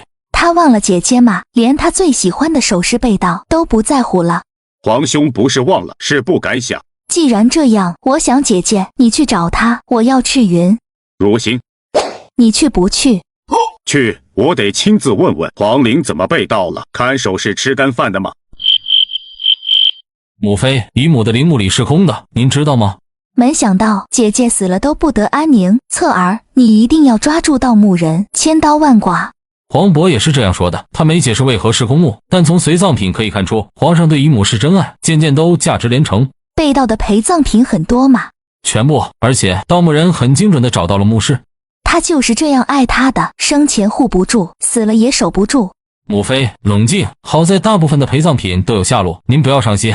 大部分还有什么没找到？9龙9凤冠和2套皇后品级的首饰，由此就能看出皇伯对姨母的喜爱。你姨母不稀罕，她最喜欢的是赤云。母妃，你可知道姨母生前与谁有仇？你姨母不争不抢，安心的当贵妃，从不与人为难。可有时候不是你不争，别人就会放过。我只知道害死你姨母的人当年就被灭族了。看来母妃这里问不出什么了，也许当年的事另有蹊跷。注意看，眼前这个女人知道未来儿媳不能传宗接代，当对方提出退婚，而她却直接拒绝，还要娶她进门。寻王爷，请留步。亲家可是有事？有事，本相刚刚得知，我宝贝闺女又被世子惊吓了。哼，这是算账来了。王爷，我们高攀不起世子，特来请王爷一同进宫，求个恩典，取消指婚。我刚被赶出来，还被下了禁令，这会儿进不去呀。如鱼的墓被盗了吗？你知道了。如心逛铺子，正好看到赤云，案犯还未抓到，那是用来引出盗墓贼的。你不该用真品，而且你把他随葬了。因为鱼儿没有尸身，我把赤云随葬，那是鱼儿最珍爱的。如心要赤云，他非常怀念如鱼。不可能，谁都不能把他抢走。你没有护住他，让如新手吧。不，滚出去，无诏不得进宫。王爷，先回吧，别再刺激皇上了。宣王站了一会儿，听见里面传出打杂的声音，还有低吼声。他来时就知道要不到，不过是想看看皇兄反应。果然还是不能提，摇摇头，叹气离开。王爷，走吧。相爷不能退婚了，侧儿知道错了，正想着道歉呢，给他个机会。哼，道歉有用吗？伤害已经造成。相爷，是本王管教不力，你多包涵，我保证侧儿不会再犯。王爷的保证算什么事？世子保证，对，让云策保证。王爷，还是算了吧，这保证没分量。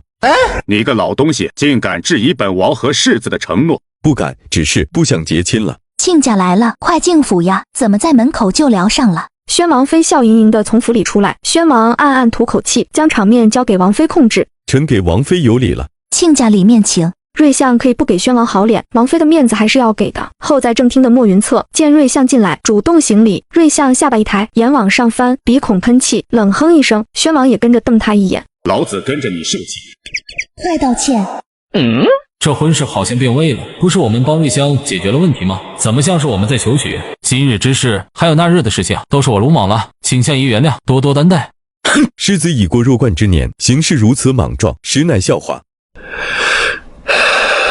既然认了错，就认到底吧。相爷教训的是，态度还算端正。之前还和王爷说要同相爷商议亲事，今天正好，我们先通通气，改日再请了媒人上门走礼。不瞒王妃，我是来请王爷一同请旨退婚的。退婚很正常，谁愿意嫁又丑又残的我？相爷，今儿这事是云策的错，再给他一次机会。之前那事，侧儿反应过激了，但是相爷，你不觉得正是那事让他们有了姻缘？是啊，他们的缘分就是那样来的，大概是孽缘吧。怎会？明明是好姻缘，侧儿会对锦丫头好，我们也会善待锦丫头。对，王妃对锦丫头特别喜爱，视若己出。而且榜府人口简单，锦丫头嫁过来就可主事，我们不会让侧儿纳侧妃，终身就锦丫头一人。瑞相挑挑眉，目光闪烁，神情微动。王妃对莫云策使眼色，示意他表态。母妃的话正是我意。哼，老狐狸，瑞香有何要求，尽管提，我们尽量满足。对，亲家尽管提要求。王爷，王妃如此真诚，本相就不客气了。相爷请说。以瑞相对闺女的宠溺程度，一家三口等着他狮口大开。瑞相慢悠悠地说道：“能不能在郎府间隔的墙上开个门洞，方便我闺女回娘家？”就这要求，没问题。从大门出入的确有些远，刚好金松院与相府紧邻。王妃痛快地答应开门，让瑞丞相像得了糖的孩童，欢喜不已。这是闺女离不开家，还是瑞香离不开闺女？瑞香要求简单，但我深知这是真的宠爱。亲家，我看你不太懂走礼之事，相府可有知事之人？这个相府是锦儿主事，妾是柳氏协力。可哪有姑娘家自己谈六礼的？瑞氏亲族没有什么人了，举事倒是亲姨，但是已经闹翻，只有柳氏出面了。可她的身份不够。你若不嫌弃，能与柳氏谈吗？当然可以了，锦丫头能让她协理，必有可取之处。那是锦儿聪明着呢。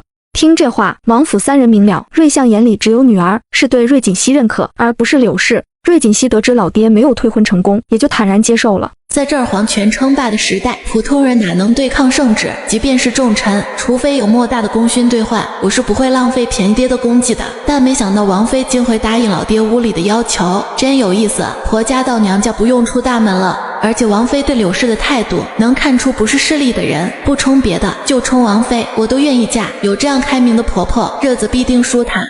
注意看，他花了2万两给孩子买了个学位，而这个孩子每天放学都鬼鬼祟祟的进门。锦祥听到声音，他不仅没停下来，反而一瘸一拐的跑了起来，右边胳膊不自然的垂着，没跑2步摔倒在地。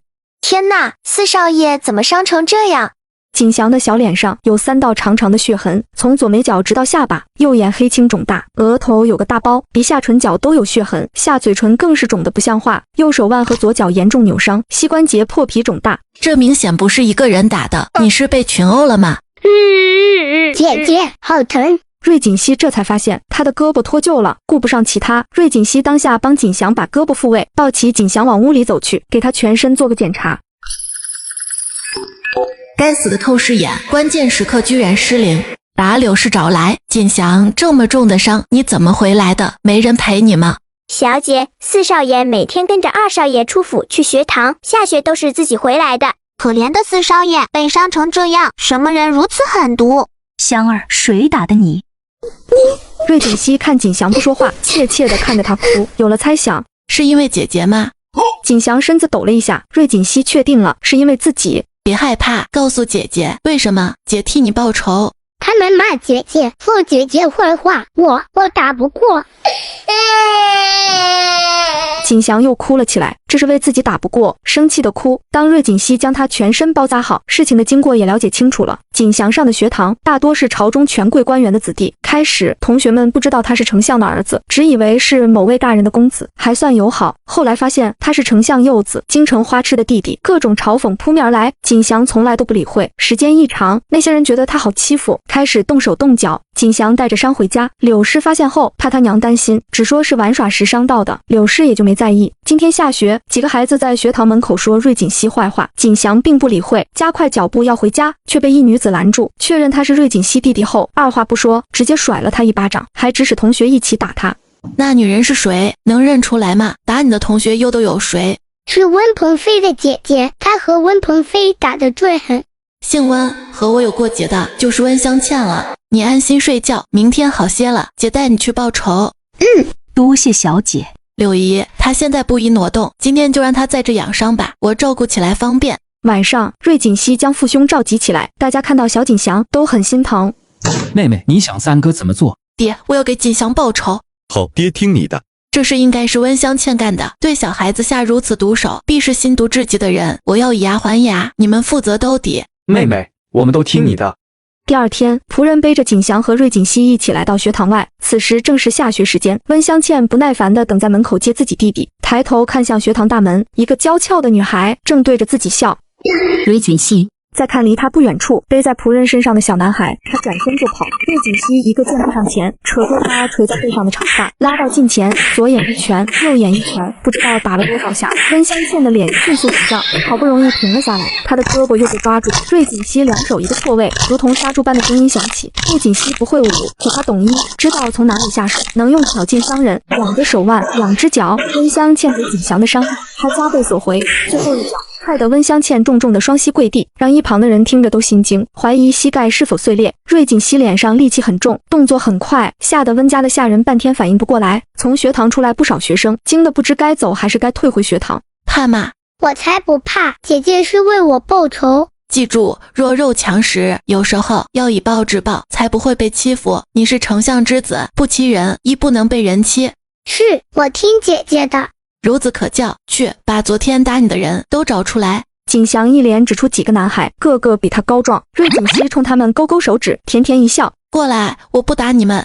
威胁，赤裸裸的威胁，其实就是你们过来，不然我揍你们。7个男孩看看哀嚎的温香倩，怕惨痛发生在他们身上，都听话的走过去。你不能打我，我爹是侍郎。对，我爹是京兆府少尹。我爹是当朝丞相，我乃相府嫡女。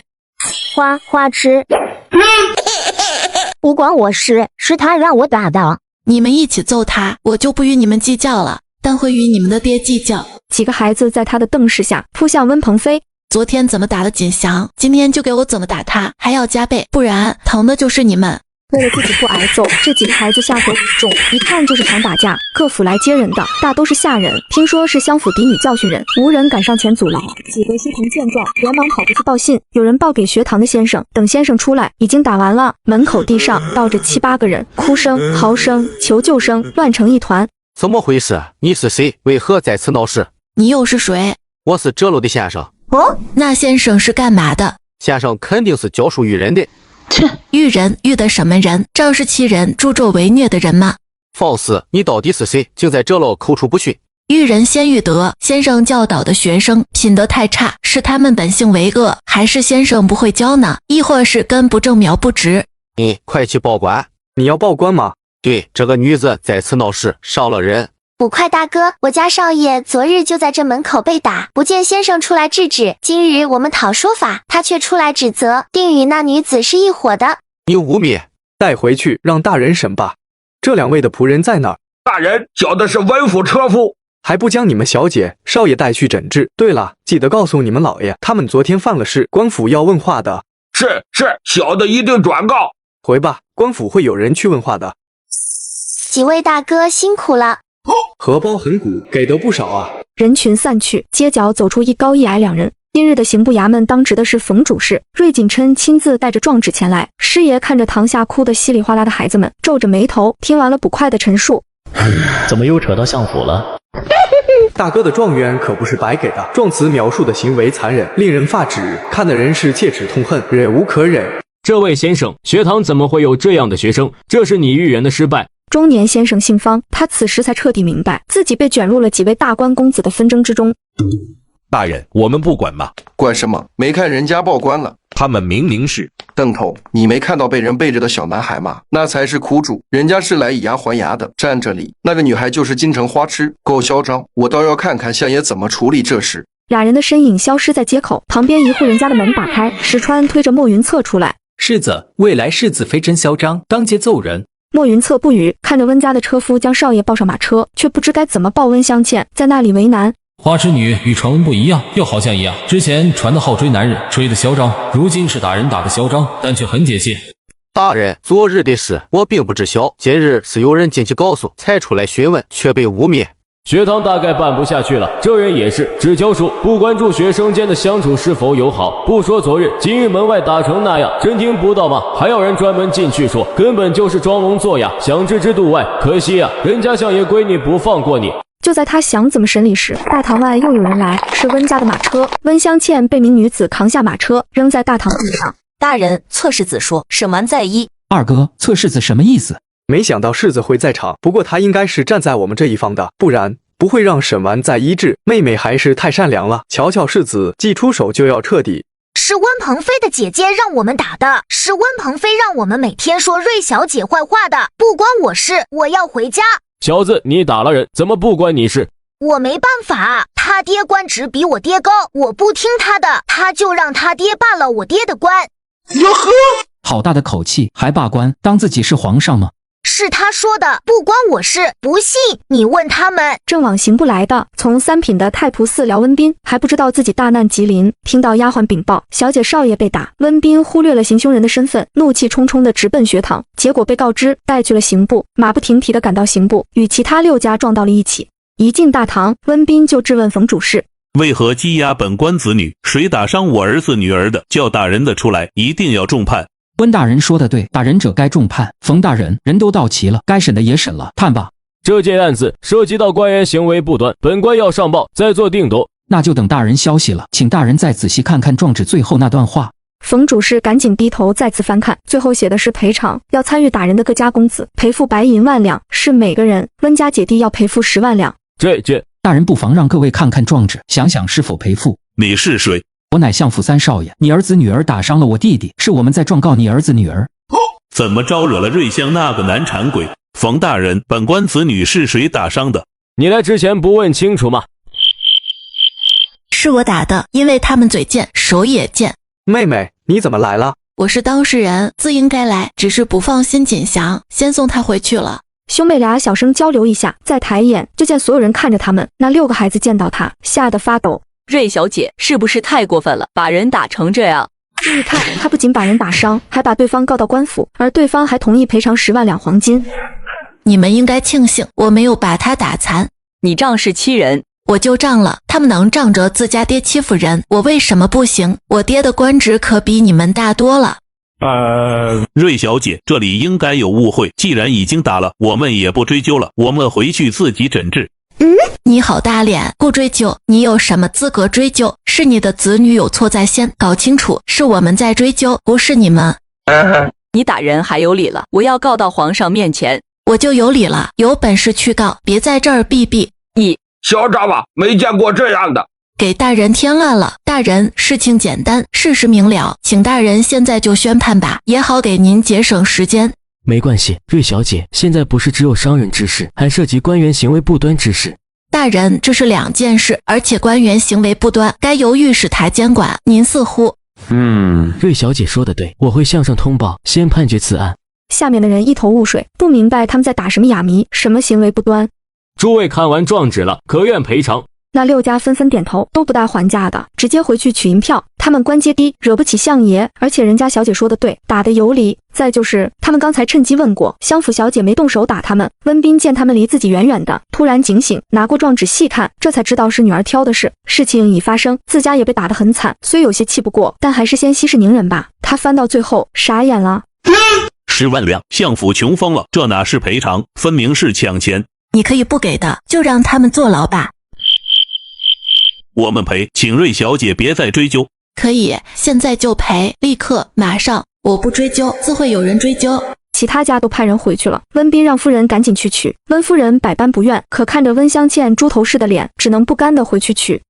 温大人好有钱，从3品的俸禄能攒下这么多。我只是根据胡太医的官职给的赔偿比对着要的，没想到这些人都好有钱，怪不得满朝都嫌相府穷。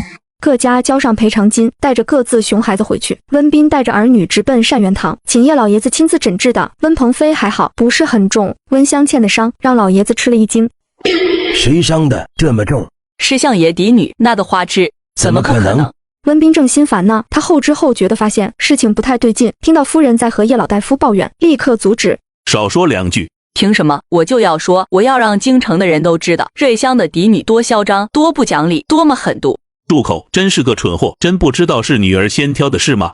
你吼我，你的女儿，你的儿子被人打成这样，你不去找那花痴理论，却来凶我，你被他勾了魂吗？别胡说，事情大条了。温彬本意是想夫人冷静，但温夫人被打，仿佛受到了天大的刺激，反手就回了一巴掌。她可是文信侯府的嫡出小姐，身份不差的，现在儿女被打成重伤，不仅没讨回公道，还贴了10万两银子，现在又被自己男人打，这口气她怎么咽得下？拼了命的拍打温彬，长长的指甲把温彬的脸挖得血痕累累。叶老爷子护着叶婉晴退出诊室，喊来温家下人，快去把你们大人和夫人拉开。下人一看，夫人像疯了一样，只能站到一旁无奈地看着。这一站引来无数人围观。片刻后，人群散尽，叶老爷子给温彬父子女3个诊治。婉晴姐，是温家姐弟先打了相府4少爷，伤得很重。瑞小姐今日特意去报复的，相府还报了官，要了赔偿。原来是这样，我就说嘛，锦溪那么善良，怎么可能无缘无故的打人？锦溪的弟弟好像很小的，姓温的姐弟俩真是缺德，欺负小孩子。叶婉晴知道真相后，看温家人怎么都不顺眼，干脆甩手不干了，坐在药柜前喝茶。叶老爷子一个人忙完，让药童给温家人包了几副药，草草打发温家人离开。爷爷，我们能不能不治讨厌的人？看来是锦丫头占理。叶婉晴让药童把打听到的又复述一遍。有意思，他给病人看诊很有耐心，很温柔的，没想到脾气这么暴。爷爷，那个温香倩会残废吗？不会，锦丫头下手很有分寸，只会让疼痛感剧烈，没有伤及筋骨，复位后养养就好。由此看出，锦丫头是善良的。小姐应该让家丁去，再不济拿根棍子打，干嘛亲自动手，反累到自己？是我高估了自己的能力。姐姐，等我伤好了，就跟着2哥和3哥学武，以后锦香保护你。好啊，姐可等着你实现诺言了。小姐，温香倩会残吗？不会，我学了医，知道打哪儿疼，又不会导致伤残。换了别人，不知道轻重分寸，万一打死了，或真的重伤了，我们就没理了。今天分寸拿捏的正好，温香倩看着断手断脚了，但只要找个有经验的大夫复位，明天就能活蹦乱跳。除了脸上的伤无法见人，谁也不能说我重伤了她。妹妹，以后这样的事交给哥哥做。3哥眼里没有男女，只有好人和坏人。温香倩不算人，用不到3哥处理。老大，妹妹厉害着呢。大哥，明天的朝堂上恐怕要热闹了。放心，我和爹已做好准备。上次公道上嘲笑妹妹和世子的人里，就有温彬和他的七兄。我和爹最近在忙北周的事，还没腾出手来整治他们。如今正好拿温彬开刀。对了，侧世子应该看到妹妹打人了。他看到也不怕，他在政事上是个公正的人。都是我的错，让哥哥姐姐为我费心了。小锦祥话是这样说，表情却是欢喜兴奋的。我们一家人有事不要闷在心里，说出来大家一起想办法解决。大哥说的对，就像这次你一早向大家说起学堂的事，说不定就避免受伤了。我知道了，以后有事一定说。大哥，那学堂的先生不能放过。锦香挨打时，他就在学堂，有学生告诉他温鹏飞打人，而他却没有出去查看，可见他与温家关系不一般。妹妹放心，爹已经向京兆府也说过了，学堂要么关闭，要么换先生。待你伤好后，会去太学小班读书。太学是我们3个曾经上学的地方，爹这回是真用心了。翌日，太和殿上，文武百官分列两边，丞相站在左边守卫，手执玉护，往后方的位置瞥去。温彬与瑞丞相相隔几排，本是看不到他的，可他心虚，觉得瑞相就是在看他，他恨不得将脸埋进脖子里，脸上的血痕太吓人，若惊到皇上，会被问罪的。若不是岳父要求，他今天准备告假的。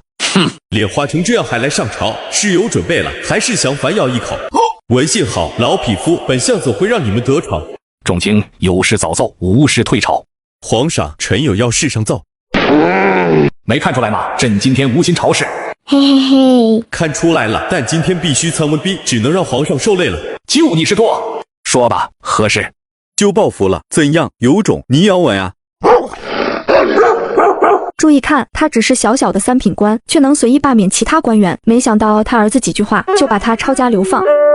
启奏陛下，臣要参太仆四卿温彬纵女行凶，将相府第4子打成重伤，其子更是长期在学堂霸凌，口出狂言，凡不顺他者，就会被他爹温彬罢官。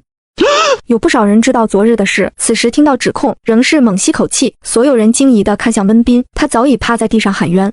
陛下，这是刑部整理的诉词。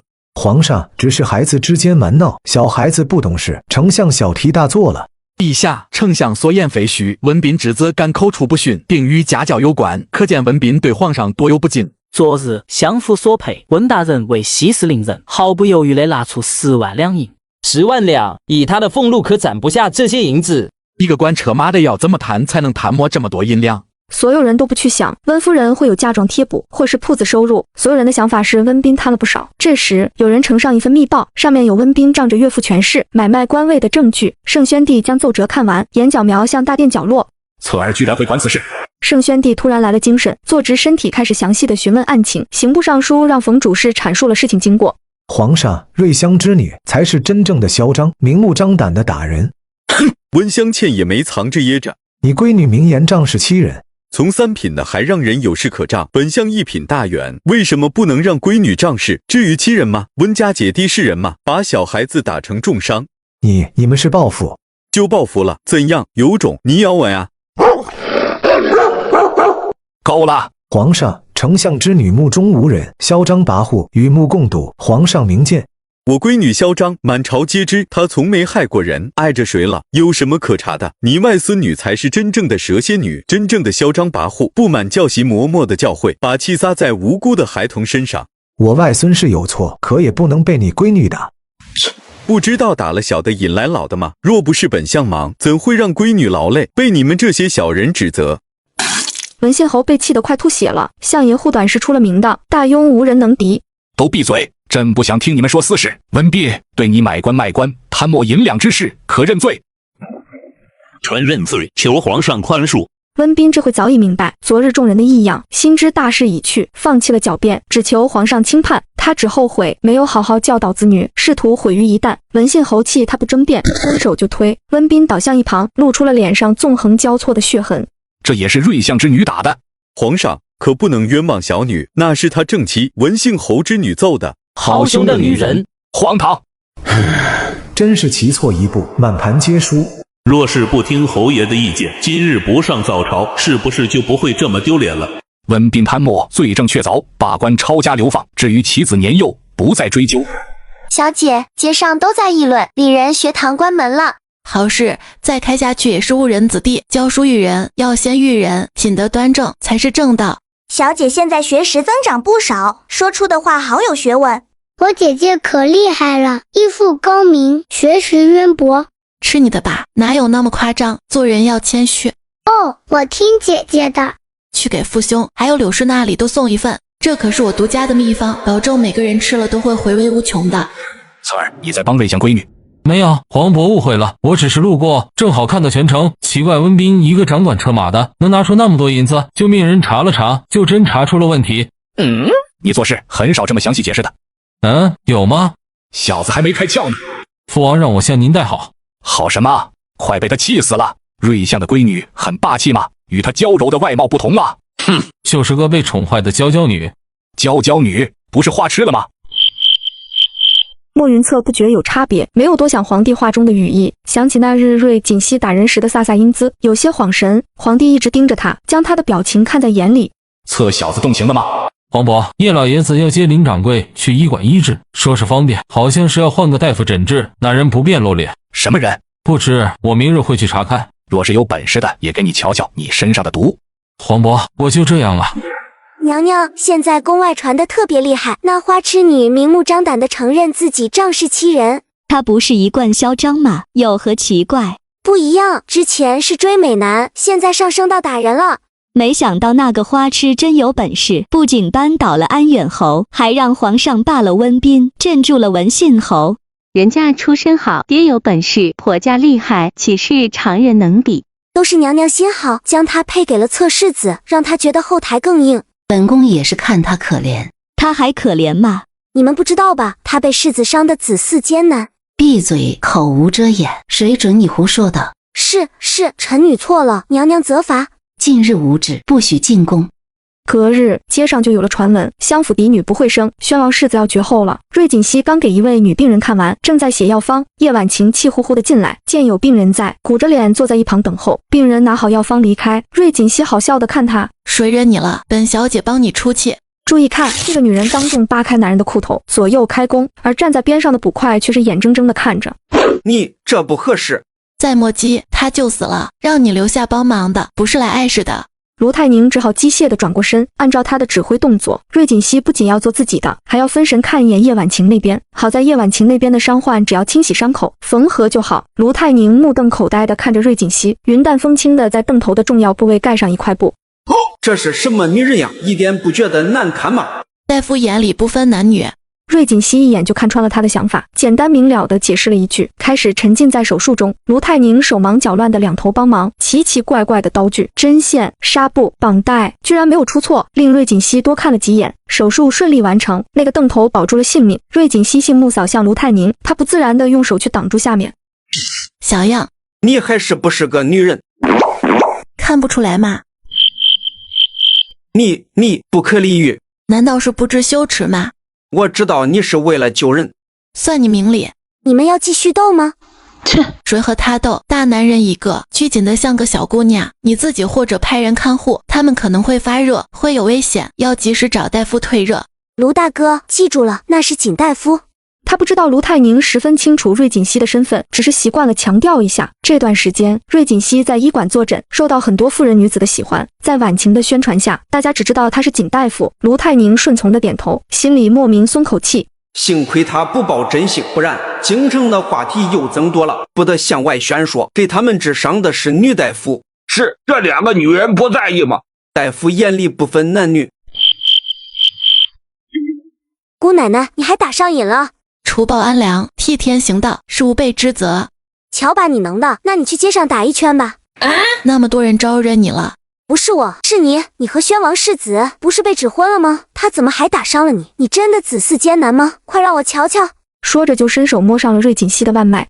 原来是为了这个，街上怎么会传出这个闲话？你很好啊。我当然好，大概是有人见不得我好。有的人是很讨厌。知道瑞锦熙没事，叶婉晴放下心来，并没有追问其他事情。瑞锦熙非常喜欢他这样的心情，让人相处起来非常的轻松愉快，还时时感觉到被关心的温暖。瑞锦熙很珍惜这样的朋友，不想瞒他，主动说出和莫云策之间的孽缘。叶婉晴听完，沉默3秒，尖叫道：锦熙，这就是缘分啊！把圆珠打死，迎我而来，这样的缘分我可不稀罕。叶大夫呢？快救人！我的人伤得很重。卢大哥，爷爷出城了，医馆现在只有我和景大夫。你不能看，男女有别。滚开！我是大夫，你想他死吗？快抬到手术室，婉晴做准备。叶婉晴接到指令，迅速让侍卫将第一个伤患抬到2楼。瑞锦熙用有点失灵的透视眼查看第2个伤患，肚皮被划开，一旁的人用手捂住伤口。这个也上手术室。婉晴，你就另一个，只要消毒缝合就好。不想他们死，就进来帮忙。卢泰宁愣愣地按照他的话，将弟兄们都撵出去，给自己换上奇怪的衣服，一口一个指令的照做。上一眼看到叶婉晴迅速地扒开小五的上衣，下一眼就看到瑞锦熙剪开了邓头的裤子，于是就有了开头时的一幕。你来干什么？应该是我问你为什么在这儿。本小姐在这里学医术。学医术是看男人吧？世子爷，你的口吻好酸啊！你我还未成婚，我想做什么你管不着。世子是来找爷爷吗？爷爷出城了。见过指挥使大人。瑞锦熙听到他的称呼，不由看向莫云策，他威严坐在轮椅里，站不起来，高度不够，气势来补，那一身的霸气不输给任何人，就是和他不对盘。莫云策捕捉到他的白眼，心中更气。就这么嫌弃我？卢少卿为何在此？大理寺追查案件，重伤了2个弟兄，送来救治。叶老爷子不在，谁救治的？是金大夫和叶姑娘救的。他特意说明是不想侧世子误会瑞小姐，莫名的想让人知道瑞相嫡女很好。锦大夫，不会吧？正是本小姐。你是医馆新来的大夫？是我。怎么，你有病？本小姐可以帮你治，收费可不低哦。王府有的是银子。你真的看病？有钱不赚王八蛋。走走走。瑞锦熙推着他就往诊室走去，被关在门外的众人面面相觑。怎么就看上病了呢？注意看，这个女人给百姓看病，每次只收取1分钱，而给自己未来丈夫看病却要1000两。未来世子妃真的会看病？会看，而且医术高明。袁副使可上楼一验。走，我得看看去。眼见为实，耳听为虚。去查医馆新来的大夫姓景，没想到是这个景。你什么时候会医术的？你管我？花痴女到底是个什么样的人？母妃不是说她很真实吗？怎么感觉像是罩着一层纱，特别不真实？换手。莫云策伸出另一只手，瑞锦熙眉头皱起，越皱越紧。莫云策好笑，他的毒看过很多大夫，只有叶老爷子和王太医查出他是中毒了，别人都查不出他不能行走的原因。这么多年了，他还奢求什么呢？他要收回手，被瑞锦熙按住。别动，另一只也放上来。瑞锦熙没那本事就承认，本世子不笑话你。我看你真病得不轻，被毒残的不仅是双腿，还有脑子和你的贱嘴。你再说一遍。说就说，判你啊，你被毒残的是脑子和这张。贱嘴2字还没说出来，莫云策就猛地扣住他手腕。再说一遍。有病，我干嘛听你的？先不说。瑞锦熙如长了一身反骨，倔强的不再开口。100两，你再说一遍。不。200两。不。500两。不。1000两。成交。我说你被毒残的不仅是腿，还有脑子和……不许说后面的。哦，那说完了。没想到叶老爷子和王太医诊了好久才诊出的结论，他轻松的就诊了出来。你可知我中了什么毒？很复杂，你应该是先受了腿伤，后中了毒，才会不利于行。莫云策的呼吸紊乱，他说对了，他是因为马惊了，摔下来断了腿，服药期间中了毒。我说对了，是不是？那你能驱毒吗？不能，只是暂时不能。你中毒太久了，毒药在你体内发生了变化，不能轻易拔除，要经历很长时间，还得确定最初的毒药有哪些。莫云策再次失望，他还是奢望了。瑞锦熙观察着他，从最初的一丝失望，很快的平静下去，又无波无澜。这是经历了多少次的失望，练就的坚强，不忍心的再次抓住他的脉腕。你的武功是中毒前就开始练了吗？中毒后没受影响吗？没有，反而功力大增。瑞锦熙不懂这些古武技能，又是内力又是气功什么的，他是察觉到有什么在压制毒性增强。叶老爷子给你诊过，他怎么说？莫云策盯着压在腕脉上的手，异常耐心地回答他每一个问题。瑞锦熙突然道：“能看看你的脸吗？我怀疑你脸上的毒是戴面具的原因。”不能。莫云策瞬间抽回手，转动轮椅出了诊室。瑞锦熙叹气，他的举动证实了他的猜测，是个可怜人啊。莫云策沉默地回到王府，直接将自己关进房间，转动着轮椅到一面铜镜前，取下面具，然后就听到噼里啪啦的打砸声。宣王妃听到禀报，心疼得直掉泪。这是受到刺激了，很久没看他这样了。宣王让自己的暗卫去调查了一下，听到回报，有些诧异。瑞锦熙会医。是的，今天刚救了大理寺2人，还给世子诊了脉。可知道世子妃诊出什么了？不知道，世子和未来世子妃单独待了很久，出来后很沉默。莫要让此事传出，瑞锦熙会医的事也压一压。是。锦丫头真的会医，她不是才学不久吗？那孩子之前大概是藏拙了，而且他现在用的是锦戏，就说明他不想让人知道。为什么？会医术不是好事吗？这就问他自己了。宣王妃一宿没睡好，世子自昨天回来就未出过房门，她再也坐不住了，提起裙子就往厢府跑。王妃可是有要紧事。锦丫头，侧儿昨天和你说什么了？你真的懂医吗？出什么事了吗？王妃将莫云策昨天回来的状况告诉瑞锦熙。侧儿已经有3年不这样了。他是被我要看脸刺激到了。王妃，世子没事，你要相信他，他会正视自己的不足，他很坚强的。那锦丫头，侧儿还有的治吗？注意看，人长得丑没有错，丑的过分点那是基因问题，丑到吓死人那就是罪过了。瑞锦熙，想知道莫云策的脸什么样吗？你哪位？我是谁不重要，以后你会知道的。那个谁不重要的人，有话就快说，我赶时间。莫云策的脸丑的恐怖，曾吓死过2名侍女，这是被皇帝和宣王压了下来。我好心告诉你，千万小心，别被吓着了。谢谢你的好心，不过我会不会被吓到，干卿何事？你不识好歹。但本小姐知道你不怀好意，你等着被吓吧。再送你一句话，关你屁事，拜拜了您嘞。妇人以为他说拜拜是在咒他死，气得一阵眩晕，亏得旁边侍女冲上来扶住他，才不至于摔倒。真是一物降一物，在王府兴风作浪的搅屎棍，斗不过花痴。云烈，这个点不去上课，晃悠什么？母妃，刚才齐妃给花痴叫嫂嫂，给嫂嫂说我哥的坏话了。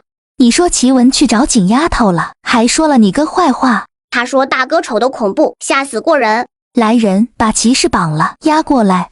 王府实在太大了，齐侧妃被瑞锦熙呛得发晕，在侍女搀扶下往回走。水嬷嬷带着一群屠妇冲过来，拿下！你们干什么？我可是宣王侧妃，有品级的，你们这群贱奴不能这样待我。没人理会他的话，众人推搡着主仆俩到了鱼园。齐侧妃嘴里不停地咒骂，宣王妃脱下绣花鞋就戳了过去，抵鞋抵下去，齐侧妃的脸迅速肿胀。听说景丫头抽的温家女变成猪头，我可不能比儿媳差。母妃真的气着了，出手这么狠。宣王妃从未对人动过手，打了几下就有些喘，嫌弃地扔掉鞋子。给本妃重换一双，这双烧掉。齐文，这些年本妃对你太宽容了，是吗？谁给你的胆，让你去锦溪面前胡说？兰如心，你儿子又丑又残，还吓死了人，以为瞒得住，我就不该说，应该等到新婚夜，新婚被吓死才是喜事。宣王妃气得从侍卫身上抽出腰刀，在众人的呆愣中向齐侧妃砍起。齐侧妃看王妃动真的，吓得直翻白眼。就在长刀要劈下来时，一阵强风刮过，齐侧妃的发顶被削顶，她只觉头皮一凉，一团头发落下。那边宣王妃被莫云策拥在怀里，坐在地上。母妃，冷静。王爷，你要给婉儿做主啊！做主？本王恨不得杀了你！来人，将他关回齐院，不准出院子。侧儿。母妃，莫哭了，为那种人不值。都是你的错，是我的错，让你委屈了。你别气着自己，看在镇北侯的面子上，他还不能死。都是你们没本事，侧儿，别再折磨自己。景丫头不在意的。宣王妃想安慰儿子，莫云策的心却沉到了寒潭。他忘不了瑞锦熙看到美男时欣赏的目光，看到自己时不是愤怒就是平静。无所谓了，待得周事了，放他离开便是。我知道，母妃勿再为我操心。多好的孩子，却因我们的疏忽造成现在的悲剧。瑞锦熙不知道王府上演的大戏，他懒得去猜妇人的身份，但听说莫云策吓死过人，他倒是有些相信，对莫云策升起几分同情。长得丑不是错，丑到吓死人就是罪过了。由此可见，他的猜测正确。莫云策的脸因中毒毁了容，根据王爷王妃的长相，莫云策一定长得不差，甚至是俊美的。想到他露在外面的完美下巴，瑞锦熙就心痒的想看整张脸。真是花痴，戴面具的也想看，这一定是原主遗留的爱好。我在前世可不是这样。大清早就打盹，昨晚你手的。哼，哪用我手？他们视我为猛兽。发热了吗？现在谁在里面照顾？那个邓头有发高热，现在已退。小五有些低热，正常。你用体温计测量了没？没，忘记了。瑞锦熙往病房走去，叶婉晴想叫住他，又兴味地闭上了嘴。1、2、3。出去！瑞锦熙被人像赶色狼似的赶出病房，叶婉晴笑得弯了腰，瑞锦熙摸摸鼻尖，哭笑不得。叶老爷子和卢太宁从里面出来，了然地看向瑞锦熙。卢太宁有些不自然，邓头和小武得知救他们的是女大夫，羞得差点自尽，特别是邓头，自己被女人看光了，还不能追责，简直生无可恋。锦丫头来了。师傅，您老没出门。今天不出诊了，丫头，你们做得对，别在意旁人的看法，医者仁心，行仁爱之术，无愧于天地，无愧于内心。爷爷，是他们大惊小怪，我们救人，心眼干净着呢。那可够惊世骇俗了，要给他们时间慢慢接受。若是女子也能接受男大夫检查，就会挽救更多生命。慢慢来。丫头，明天会有个病人送来，他昏迷很久了，你帮着看看。好的，里面的该换药了。让古大夫去吧，不然你们就白费力气了。大人，让我们回舍房住吧，这里太危险。危险？人家是大夫，在人家眼里，你们没有性别。那也不能接受，我都没法见人了。人家姑娘都没感到不好意思，你个大男人矫情啥？我不是随便让人看的。真送。玄镜司、袁荣犹豫好久，还是向莫云策汇报了昨日医馆看到、听到的。缝大腿根，他亲自缝的，怎么缝？属下看到正头时，他是光着的，人昏迷着。出去。是。站住！出去不准乱说。是。明日将林掌柜送到医馆，既然他会医，那就让他试试。万一是出问题咋办？世子，以防万一，还是交给叶老爷子吧。去吧，按我说的做，出了事拿你俩是问。妹妹，你忙完了？见过小姐。三哥，张掌柜在研究什么？铺子太大，计划多弄几个包间，只是卖茶水，盈利很薄，不需要这么大。我们的茶叶不是最好的，中等偏上，购买这等级的人，现在都爱往长亭街的品香茶铺去。为啥？那里有戏台。我们也搭一个呗。妹妹，咱们铺子不合适，除非拆了重建。那不行，成本太高了，相府缺钱啊。虽然我和锦祥的赔偿款不少，但那是用血泪换来的，不能随便花。注意看，他为了偷一盘猪蹄，每日习武，练就一身本事。而当他顺利偷走猪蹄时，却留下一堆银子。姐姐，你可算回来了。怎么，出什么事了？府里进了贼。哦，香草今天卤了一锅猪蹄，还没分就少了一半。看来是个偷吃贼。贼还给银子了。那这个贼还不错。我们自己都不够吃，香草生气了，就出去找了。他去哪找了？他牵着小熊去找了。能找到吗？真是笨熊，连个胃都玩不出来。小熊不笨。是，不笨，就是鼻子不灵。他不知道贼是从空中走的，味儿散在半空。低着头在地上嗅的小熊，怎么能闻得到？那消失的半锅卤肉出现在玄镜司的一间舍房里。香，真香！原葱哪买来的？我再去买点，不过瘾啊！别问，悄悄的吃吧，买不到。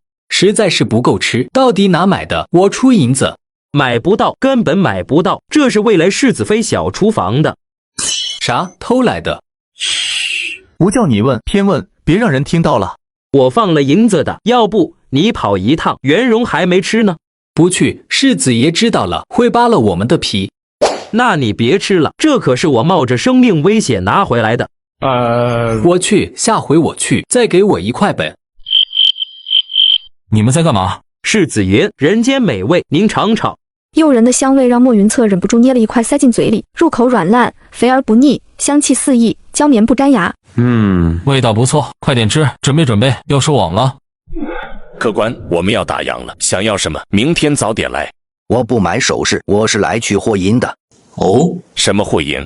中年男子从怀里取出一张纸，上面写明是收货凭证，还附有首饰图，赫然是那套红玉首饰。这个收据是顾东家签的，他现在不便，您多等些时日，找顾东家结算。少废话，当初说好的，拿着凭证找谁都给结算，首饰已出，银子拿来。抱歉，我不能给你。想赖账。就在这时，门外射进一块石子，打中他的手腕，匕首中落。柜台后翻出2道身影，迅捷地扑向中年男子，没过几招，那人就被制服。袁聪眼疾手快地捏住他下颚，仍是差了一点，藏在假牙里的毒药露出少许。中年男子全身开始抽搐，快送去医馆，布局这么久，可不能让他死了。今天的透视眼真给力。锦丫头，你看得怎样？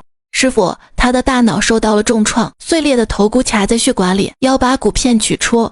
林掌柜的头上有明显的凹陷，叶老爷子早就发现，并有了猜想。瑞锦熙一说，他就明白，省下了瑞锦熙解释自己能知道病灶点的原因，暗自松了口气。他不能暴露透视眼，那是无法解释的，不会有人理解的。看来要开颅了。我见过师傅的研究记录，您对外科手术也有很深的研究，简直就是华佗在世，可为何不公布于众？只是不想被人诟病，直到你的出现，才让我放下对世俗的畏惧。师傅，您亲自主刀吧。不了，师傅的眼神没你的好，技术也不如你，不给病人增加风险了。师傅给你打下手，不知他真正的师傅是谁，竟然舍得放弃这么好的孩子。爷爷，玄镜司有人中毒了。叶大夫，他是朝廷命犯，口中含毒，取出时不小心沾了点，您一定要救活，此人很重要。叶老爷子二话不说，直接使出银针，往中年男子的面部、前胸、手指、脚腕扎满了银针。瑞锦熙趁人不注意，在男人手指上取了一滴血，悄悄放入医疗空间进行毒素检测。银针扎下去的地方有黑血渗出，男子的脸色由黑转青。婉晴，准备黄灵、连翘、蒲公英、苦地丁等药材，可以加把绿豆。好主意。夜晚情药都抓好了，医疗空间里的检测报告才出来，有一味毒药还无法辨别。什么高科技，居然是变不了？难道2个世界的药材不同？看来得要好好认识这里的草药了。多谢叶大夫，诊费记在玄镜司账上，我们先带他回去审问。注意看，皇宫里的侍卫、衙门里的捕快，受了伤都不找太医诊治，而是往民间医馆跑，只因馆主医术高明，并且还可以挂账。婉晴，玄镜司和大理寺没有大夫吗？怎么都往医馆跑？刑部的人也常来，各衙都有专属大夫，只是重伤，他们都愿往这儿来。我觉得是他们对宫门的大夫缺乏信任。大概是师傅的医术太好了。其实太医院的太医们也不差，只是不给差人看罢了。那些太医只守着皇宫的1亩3分地。婉晴又在说我等坏话了。王师叔，好久不见。Hello， 王太医好啊。你果真在这儿？你爹说起，我还不信呢。爹，您怎么来了？是这家伙不信你拜了师，爹带他来验证，说了要给武力参血丸。武力，锦溪要发财了。参血丸可是宝贝，有市无价，请师兄兑现吧。少不了你的。师兄。对啊，锦溪拜了爷爷为师。什么？锦丫头是师伯的徒弟，和我平辈。对，当初让你教，你还不乐意，怎样？我闺女厉害吧？有的是人稀罕。我没不乐意，只是被岔开了。乐不乐意都晚了，你我差辈了。去，各论各的。你俩加起来80多岁了，还像孩子似的吵闹。师伯，您真收锦丫头为徒了？是啊，还要谢谢你不收，让我捡了便宜。是我眼拙了。爹，我在隔壁开个药膳馆，届时你带上王师兄一起赏脸光顾。好说好说，这丫头是真的长本事，看来深受师伯喜爱，药膳房都愿意给。你可是大优名医，只要你说药膳好，那生意肯定好。被押回玄镜司的中年男子早没了白日的凶狠，紧张地看着面前的面具人。他知道那是宣王世子，却不知他是玄镜司最高指挥使。被他冰冷的眼神盯着，让他觉得有刺骨的寒意。听说你喜欢服毒，不是该要问姓名吗？怎么不按套路来？本世子这里有更好的东西让你体验。中年男子刚被从鬼门关拉回，经历过毒药浸湿肺腑的痛苦，他不想再次尝试。可天不遂人愿，他眼睁睁地看着石川走近，强行将一粒药丸塞进他嘴里，入口即化，他连吐的机会都没有，很快就腹痛难忍。杀了我吧，受不了了！把我们想知道的全都招了，给你痛快。中年男子垂下头，又过了半个时辰，他再也扛不下去了，浑身哆嗦地交代了所有他知道的事。调查这么久，布局这么长时间，抓到的只是一个无足轻重的人。中年男子正是姓南的人，他只是个盗墓贼，受人指使去盗墓，又按照只是找首饰铺销赃拿钱，从头到尾他都没见过指使他的人的真面目，连是男是女都分不清。他只是为了拿到钱还赌账，为自己在倚兰院的相好赎身。莫云策连夜进了宫，皇上听完他的汇报，沉默不语。皇伯，当年到底发生了什么事？于贵妃的墓为什么是空的？贼人为何会在20多年后去盗墓？那样精准的手法，不是有修建图，就是参与了建造。什么人会费这么大劲盗墓？难道只是为了那2套首饰？侧儿，除了凤冠和那2套首饰，其他都追回了吗？是的。鱼儿的墓是空棺，很多人知道，但朕给他随葬的凤冠，却不应该有人知道，那是朕亲自放进去的。这么说，是冲凤冠去的。凤冠很特殊吗？就是个9龙9凤冠。谁做的？是太祖传下的，没有秘密藏在里面。那于贵妃呢？不知所踪。莫云策有些了悟了，皇上一直不说，是怕他误会贵妃吧？臣会再查一遍修墓的人，也许有遗漏。退下吧，我想静静。世子，皇上怎么说？再查一遍修造墓室的人。那些人不是当时全陪葬了吗？一定有漏网之鱼，这案子定与修建的人有关，否则不会那么轻易的盗走财物。顾清贵和任二一定有没交代的，想办法撬开他们的嘴。林掌柜可有醒来？打伤他的人还没找到，应该和幕后人有关。叶大夫说明日手术。手术？明日去看看。注意看，结婚是人生大事，婚前各种流程也十分重要，而他却像是随机一样。柳姨娘，宫里赐的婚也要走6礼嘛。是的，小姐，宣王妃想请镇国公府容老夫人做媒人，你看。好麻烦，我什么也不懂，全交给你处理了。那就听宣王妃的吧，老爷也赞同。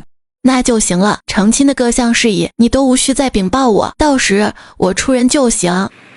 哪有姑娘成亲如此随意的？这日，善元堂医馆所有大夫都想观看开颅手术，瑞锦熙因条件不允许拒绝了。可手术开始前，玄镜司来了人，莫云策一定要亲眼见证手术过程。叶老爷子答应了。哼，有特权了不起啊！为什么动我？你们的眼神怎么怪怪的？我们求了好久都不让进，你刚来就能进。手消毒，换衣服，进去后闭上嘴。世子，最好听他的，待会看到什么都不要说出去。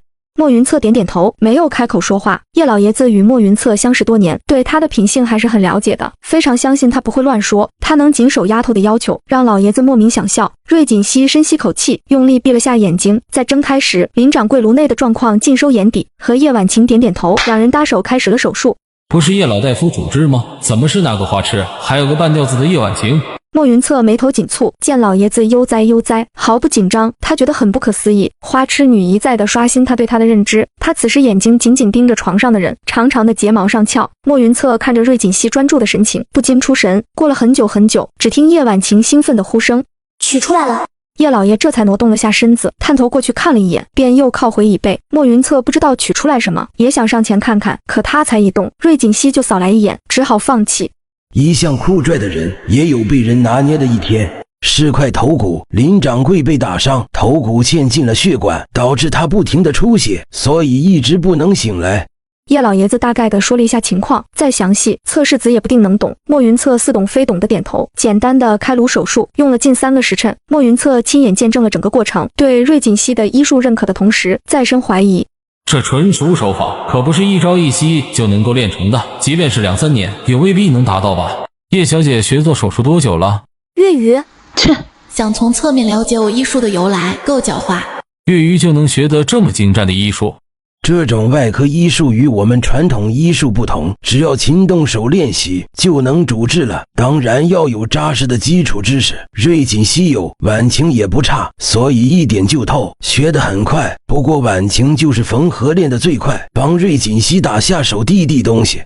莫云策不懂，听完叶老爷子的话，觉得这个外科医术应该很容易学，没再追问。瑞锦熙给叶老爷子投去感激的一眼，对莫云策却是弯了一眼。这人真讨厌，该管的事不管，跑来看什么手术？他什么时候能醒？要看他残留在颅内的血块，吸收的快慢了，不能确定。他可能知道些线索，很重要，请老爷子多加看护，尽量让他早点醒来。你们的查案效率是不是太低了？有时间在这里看手术，还不如出去找线索。玄镜司办案需要你指挥。好威风啊！这是能力不足，以权压人嘛。是因为此人太重要了，指挥使大人才会谨慎。病人需要休息，留下看护的人，其他人离开。卢泰宁来看望邓头和小五，听说要开颅救人，这可是新鲜事，他特意等着听结果。见到瑞锦熙下来，欲言又止。卢大人好啊，来看你属下。金大夫好。卢泰宁想和他说传言的事，张嘴要说，看到莫云策被抬下楼，莫云策就看到卢泰宁半张着嘴，怔怔地看着自己。怎么呆住了？你要说什么？快说啊！侧世子，玄镜司不忙吗？不忙，他很闲的。瑞锦熙从卢泰宁身后探出头，挑衅地冲莫云策挑眉。莫云策身后的人都为他捏把汗。未来世子妃，别找死！天哪，怎么又对上了？真是对冤家。众人都在担心莫云策会发飙，结果侧世子淡淡地说了2字：走了。锦熙，你怎么总挑衅他？他讨厌自以为是的人。侧世子是冷清些，人还是不错的。切，别说他，卢大人刚才想说什么？卢泰宁看看大堂人太多，示意他往边上的诊室去，还不忘叫上叶婉晴和老爷子避嫌。金大夫，医者不自医，身体有恙，让叶老大夫帮你瞧瞧。我有病，我怎么不知道？锦丫头，你病了？没有啊。外面传。卢大哥说那个传闻吗？叶婉晴会意过来，正要为瑞锦熙澄清，瑞锦熙拉住他：是真的，没得治了，我不在乎。什么传闻？爷爷，外面传锦熙子嗣艰难。老爷子一听就要给瑞锦熙诊脉，瑞锦熙将手背到身后，给老爷子递了个颇有深意的眼神。丫头莫怕，师傅会想办法治好你。多谢师傅。师傅，你诊过的，我没事。爷爷，我瞧过了，真没事。是没事，为何不澄清？师傅，从事发至今近3个月，突然出现传言，定是有人故意的，总得看看散播的人什么目的吧。可是对你名声不利。我还有名声吗？我不在乎。想到他的名声，爷孙俩有些心疼，但丫头明显不想提，便没再提。瑞锦熙不在意，宣王妃不干了，让宣王去查传言的起因，结果查到宫里，就再查不出具体的人。出事那日，王太医向皇后汇报时，声音再低，也有后妃听到，就是查出来，也难堵悠悠众口。先这样吧，没准是好事。丞相府都没有动静，瑞香可不是个吃亏的人。也是，你见到瑞香问问，要咱们帮忙，尽管提。对瑞锦熙的传言，莫云策也听到了。那日见他和卢泰宁有说有笑，他有了退婚的想法，现在只能按原定的来了。相府正厅，今天全家聚在一起用餐。瑞锦伯提起了街上的传闻。锦儿，要爹帮你澄清吗？别提影响胃口的事。王太医的诊断，众人信服，咱们不做澄清，对妹妹也许是好事。暂时不澄清，北周那边也有更好的说辞。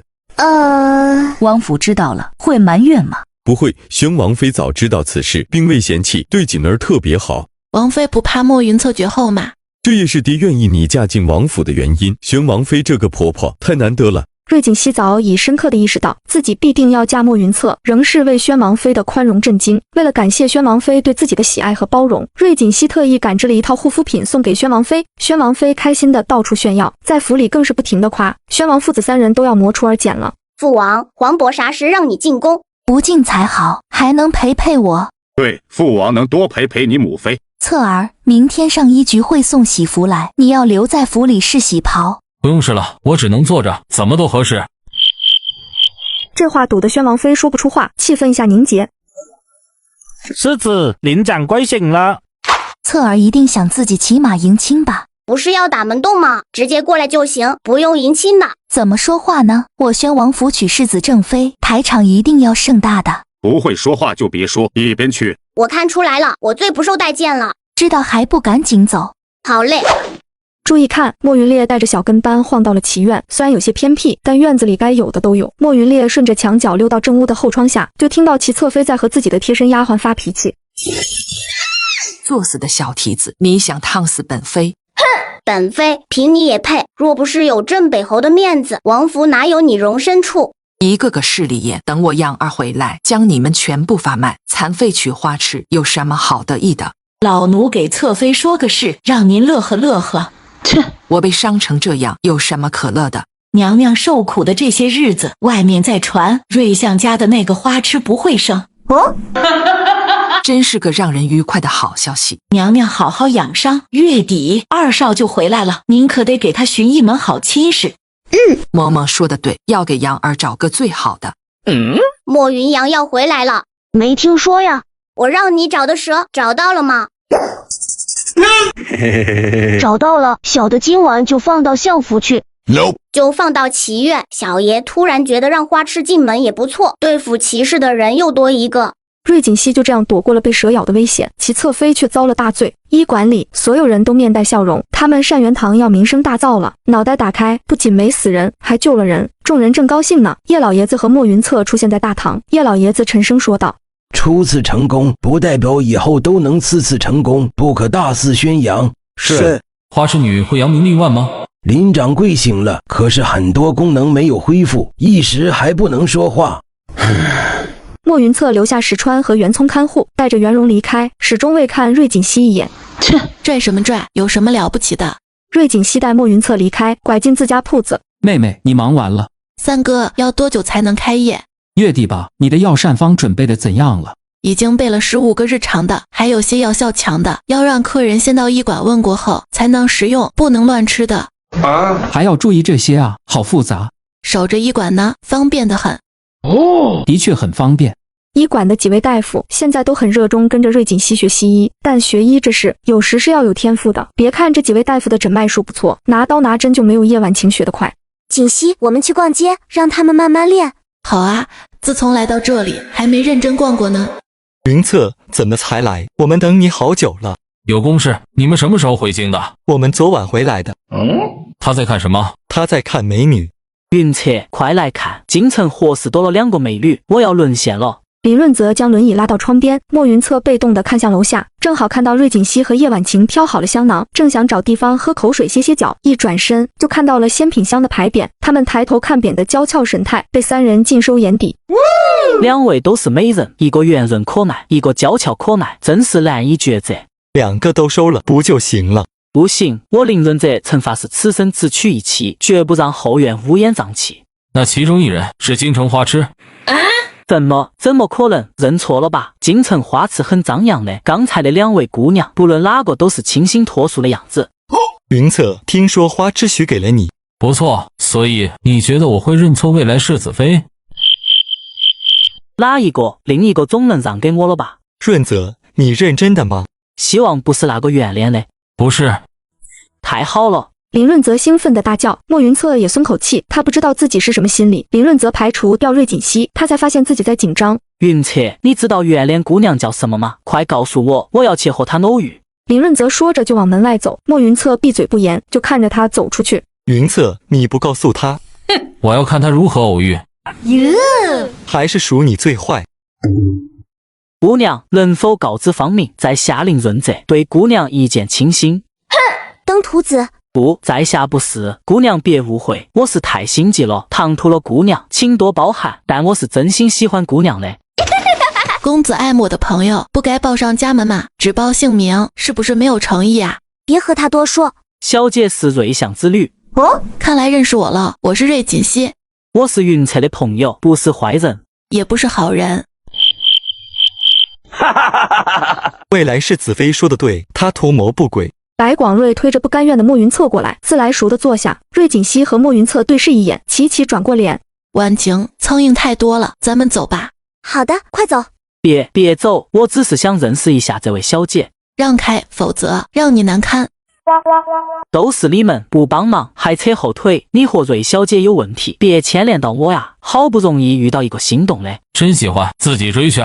莫云策心情莫名不好，甩下这句话就要自顾离开，留下林润泽两人傻了眼。别走啊，好久不见了，去叙话。云策，是我不对，是我太急切了，别生我气，我给你道歉。来，吃鬼果。也不稀罕。我稀罕，好吧。世子，刚才那桌的姑娘说，他们的账记在您名下。京城花痴原来这么有趣儿。你怎么会被指婚呢？自己打听去。瑞小姐与之前不一样了。今天没有多看你，以前她可是追过你的。你说的不完全对，京城人皆说瑞小姐追美男，却不知她真的只是追上来看清样貌就没后续了。哦，这是几个意思？我哪知道，她不也追你吗？我不记得她当时表情了，不过她今天的装扮与以前不同。对，她以前穿金戴银的，每天金光闪闪，与如今完全是两个人。莫云策沉默地听着两人的议论，想着瑞锦熙的不同，应是在赏花宴受伤后，难道重伤能改变性格？不想再听他们议论了，打断了两人的话。吴永义为何没回来？他还有事没处理完，会晚几天回来。云策，我想进刑部，可以吗？不是说外派到期回来进玄镜司吗？我功夫底子太差，会拖后腿的。玄镜司也不是都出外勤的。别哄我，连你都断不了外出，玄镜司不养闲人的。见他心意已决，莫云策不再劝，毕竟玄镜司叫得好听，却比刑部和大理寺凶险很多。转眼看向白广瑞，你呢？我还没想到，不过我家老头想让我去户部，你知道的，我向来不能自主。白广瑞声音中透着无奈，他是皇后的亲侄儿，做什么都要为太子考虑。莫云策点点头，不再言语。昔日好友各有各的路走，不能强求。你放心，吴永义肯定是要进玄镜司的。那小子怕我们占了名目，一再强调让你给他留位子。我给他留着呢。瑞锦熙拉着叶婉晴出了茶楼，就大笑不止。姑娘能否告知方明？去，那就是登徒子，你还与他说话？我看人家一表人才，虽有些冒失，勇气可嘉。那样的人就是好色之徒。不一定哦，他就没有看我。本小姐长得不差呀。是他眼瞎，放着你个大美女不看，挑我这青州小菜。大概人家就好这口，清爽可口。哼，没个正经，不理你了。锦丫头，快看看林掌柜，他喘不过气了。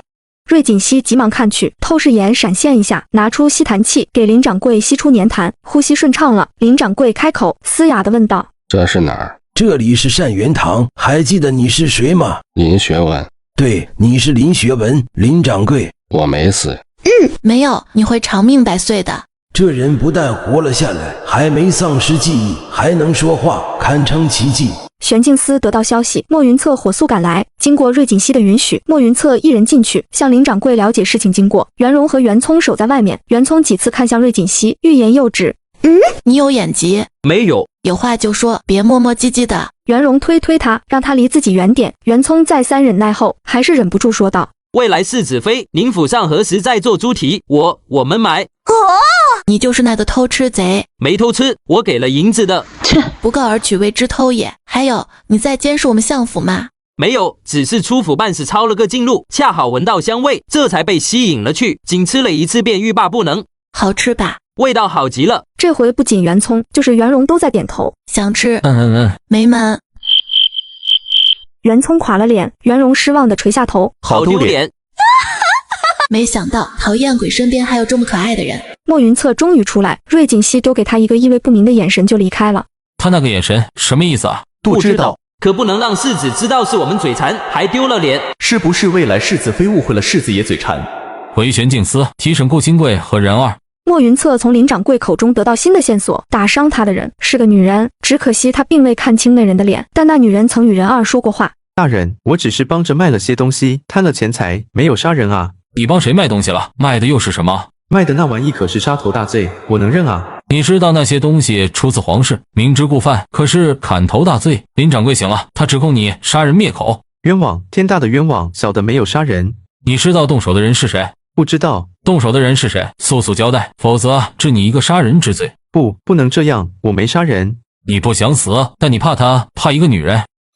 莫云策的话终于说到点上，顾清贵恐惧地抖动起来。那是个可怕的女人，不能说，我不能说。你怎么认识她的？顾清贵再次闭上了嘴，垂下头，任凭莫云策怎么问都不再回答。什么样的女人会让一个男人惧怕到如此地步？任二知道什么？没想到这一问让顾清贵激烈地抗拒起来。不知道，我不知道。世子不能再问了，他会失了心智。没有想到林掌柜口中的女人会让顾清贵一个大男人如此恐惧。他应是通过任二认识的，关键还是任二。提审任二。任二，南衙已伏法，你不想说点什么？林掌柜没有死，他交代了，杀他的人是个女子。那又怎样？你们盗墓的目的是什么？世子爷，不用费劲儿了，我什么都不会说的。莫云策给袁聪递个眼神，袁聪上前扒开他的嘴，塞进去一粒药丸。不多时，任二就像那个中年男子一样，开始腹痛难忍。这一招屡试屡爽，袁聪很有自信，任二受不住疼，自会交代。可惜这次踢到了铁板。冤有头，债有主。他一用劲儿，嘴里流出了鲜血。世子爷，他咬断了舌头。袁荣连忙掏出伤药，倒进他口中，可惜药粉都被血流冲走。世子还要救吗？问题是还有的救吗？我去请叶老爷子。你去请瑞锦熙。袁聪立刻一路飞奔至襄府，不经通报，轻车熟路的直奔雅苑。他可是来过的。瑞锦熙正教小锦祥唱儿歌呢。在大大的花园里面挖呀挖呀挖，种什么样的种子开什么样的花。小锦祥看着墙上突然出现的人头，稚嫩的声音唱道：在高高的墙头挖呀挖呀挖，突然一人开过什么花。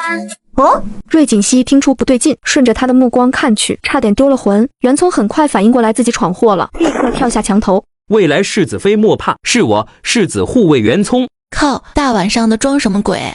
请未来世子妃原谅，事出突然，请您去救人。不去，我自己都快被吓死了。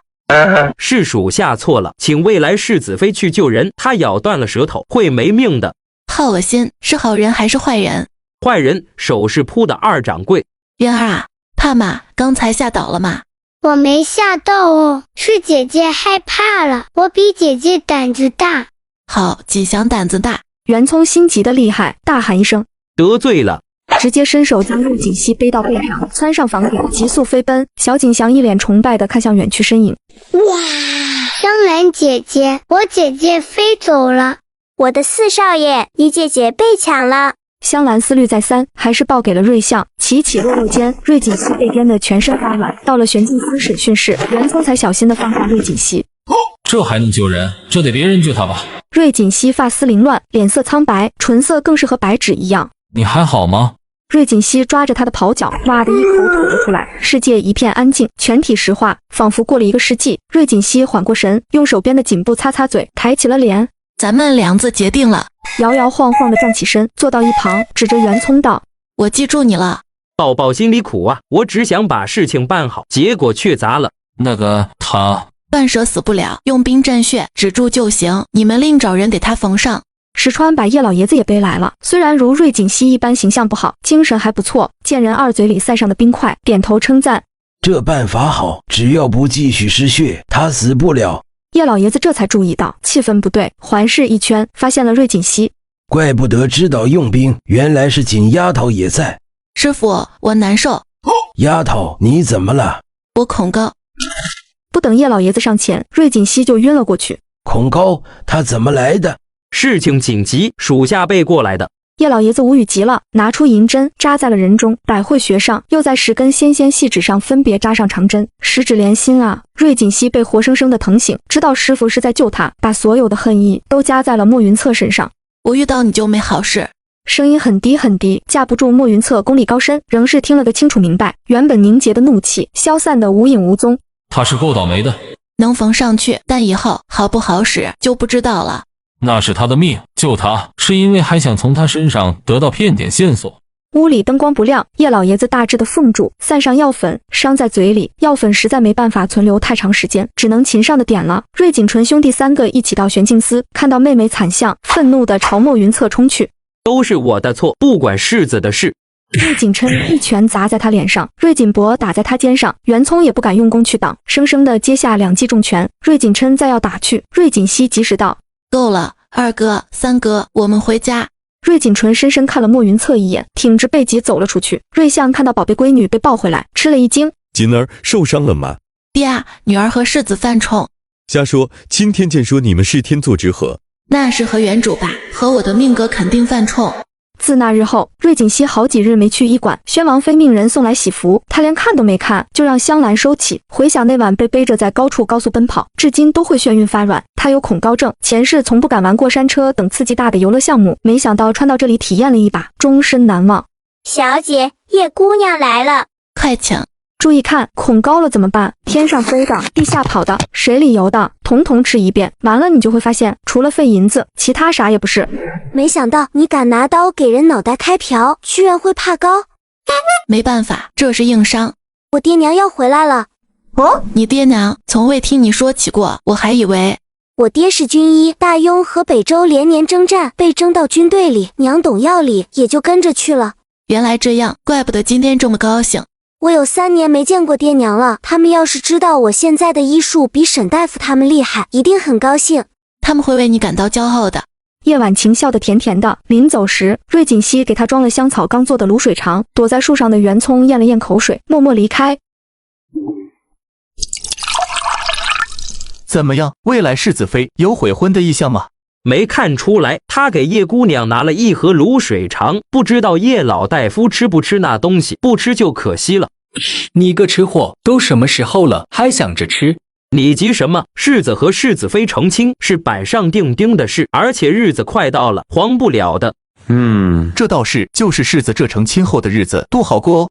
未来世子妃嫁过来，咱们就有口福了。啊，对，做梦吧，我们都把人得罪死了。未来世子妃不是小心眼的人，不信走着瞧。对妾室养的弟弟都那么上心，肯定差不了。莫云策一直想凝神静气练字，写了好多章都不满意，脑子里总重复着瑞锦熙的话。我遇到你就没好事。谁知道他会摔在我身上？谁知道他怕高？谁知道？不就是2次吗？就下了结论。世子爷，太子一行3日后入京。知道了。杨少爷也回来了。母妃知道吗？王妃正和王爷怄气呢。母妃待人宽和热情，就是见不得齐侧妃和莫云阳，那是她心上的刺。如今她回来，会给王府带来波澜吗？小姐，今日把外面的事情安排安排，婚前就别再出门了。为啥？剩下10天了，您不得准备准备。新嫁娘不宜在婚前抛头露面。一段注定和离的婚姻，搞那么复杂干嘛？小姐，且忍一忍，待成亲后，你想外出，相信王妃不会阻拦。门洞弄好了吗？明日就好，一出轻松院就能穿门而过。记得建的门房安排人守着，除了我们自家人，其他人不得随意通过。是，妾身知道了。小姐，0号终身奉您为主。我本就是你主子，难道你想叛主？不会，林家是代奉您为主。那我可得活得9点。会不会聊天啊？人家2次表忠心，你2次添堵。玄镜司通知你来，是不是案子结了？你爹可以复活了。袁谦是说伤好后可以回家，但要装失忆。伤我爹的人未抓到，怕他回来灭口。你怕吗？不怕，指挥使大人派了人在家附近保护。他总算办了件人事。师傅，我要成亲了，在那之前可能出不来了。知道。瑞香早把请柬送来了。锦丫头，你和世子间的恩怨，为师都已知晓。世间之事，一体两面，好坏共生，放宽心，接受就好。是，锦溪明白。三哥没在吗？三少爷去米铺了，那边今日开张。其他铺子呢？三少说，相爷意思8月初1就是后日统一开业，这样小姐出嫁就是带着旺铺过去，寓意好。说来可笑，我就是个不相干的人，走6里央没参加，王妃也没计较，她和柳氏两人欢欢喜喜的就把事办了。我和世子按时参加就行，成亲如此草率，与闪婚没有两样，想想都好笑。京城北城门外，英姿飒爽的太子看着近在咫尺的城门，却有些惆怅。5年了，我终于又回来了。殿下，皇上在太和殿等候多时了，还请殿下速速回宫。父皇在等孤。是的，一早收到消息，太子会提前进京，皇上便盼着了。既是如此，太子赶紧进宫面圣吧。你们殿下去吧，我送他们回府。也好，待安顿好后，姑去看你们。那好，有时间再见。表哥，我要去王府住，我想姑母了。不可，你知道我母亲在王府的境况，不可添乱。可是镇北侯府只有祖母，多冷清啊。那是你祖母，你该在她膝前尽孝。表哥，七弯八拐的语调让莫云阳厌恶，耐着性子哄他听话，改日我带你游京城。见他态度坚决，齐冉冉只好回了镇北侯府。莫云阳回到王府时，天色已暗，他站在那里好久，踌躇不前。欢迎回家，大哥。兄弟抱一下，说里心里话，说尽这些年你的委屈和沧桑变化。儿子媳妇不上心，只能我这个做长辈的多操心。当事人一点不上心，你高兴个得。我当然高兴了，侧儿娶媳妇，娶的还是我喜欢的，顺我的心。我不看好瑞相家的丫头对侧儿有心结。那不是正常吗？他伤了锦丫头，前些天还让人遭了大罪，给谁能高兴？王爷，你不觉得这俩孩子很配？我怕他们成亲后会打起来。打是亲，骂是爱，打打闹闹是恋爱。你这是哪儿听来的？这不是重点，重点是他们有机会互相了解了。我相信他们会成为真正的夫妻，相亲相爱。王爷，世子回来了。回来了，直接进来就是，报什么报？快叫进来！他用过晚饭了吗？王妃，不只是世子，还有二少爷。宣王妃的脸瞬间拉长，原本柔和的五官变得冷漠。你出去。去书房吧。书房的灯被点亮，莫云策和莫云阳一坐一站在偌大的书桌前。莫云阳恭敬的行礼，孩儿见过父王。宣王百感交集，沉默的看着这个儿子。高大威猛，一脸正气，我墨家特有的高鼻梁，有勇有谋，屡建战功，是个不可多的将才。可惜，这5年辛苦了，你出色的表现，皇上都看在眼里，日后定会有嘉奖。这是在夸我吗？父王有关注，这就够了。我们还没吃晚饭，您要一起喝点吗？不了，我老了，晚上不宜多食，你们去吧。莫云策带着莫云阳回到青松院，酒菜摆上。莫云策看向从刚才就傻乐的莫云阳。你肚子不饿吗？大哥，父王夸我了。你说是就是。不要怪我母妃，你娘是她心上的刺。我知道，我不怨王妃，王妃看我不顺眼，却没阻止我成长，也没制止我与大哥相处。他是心存感激的。兄弟俩慢慢聊着，气氛很和谐，不知情的人还以为是同胞兄弟。不好了，不好了！皇后娘娘血崩了！什么？皇后娘娘，皇后娘娘！宫女们霎时哭声一片，随之而来的是各种慌乱和恐惧。快召太医！快召太医！男人听到稳婆的惊呼之后，像是慌了一样撞开门，直奔内室而去。舒儿，舒儿！入目是大片大片的血迹，浓烈的血腥味扑鼻而来。床上躺着一个气息全无的女子，当今天子最爱的皇后娘娘，护国公府嫡长女晏殊，死于难产，一尸2命。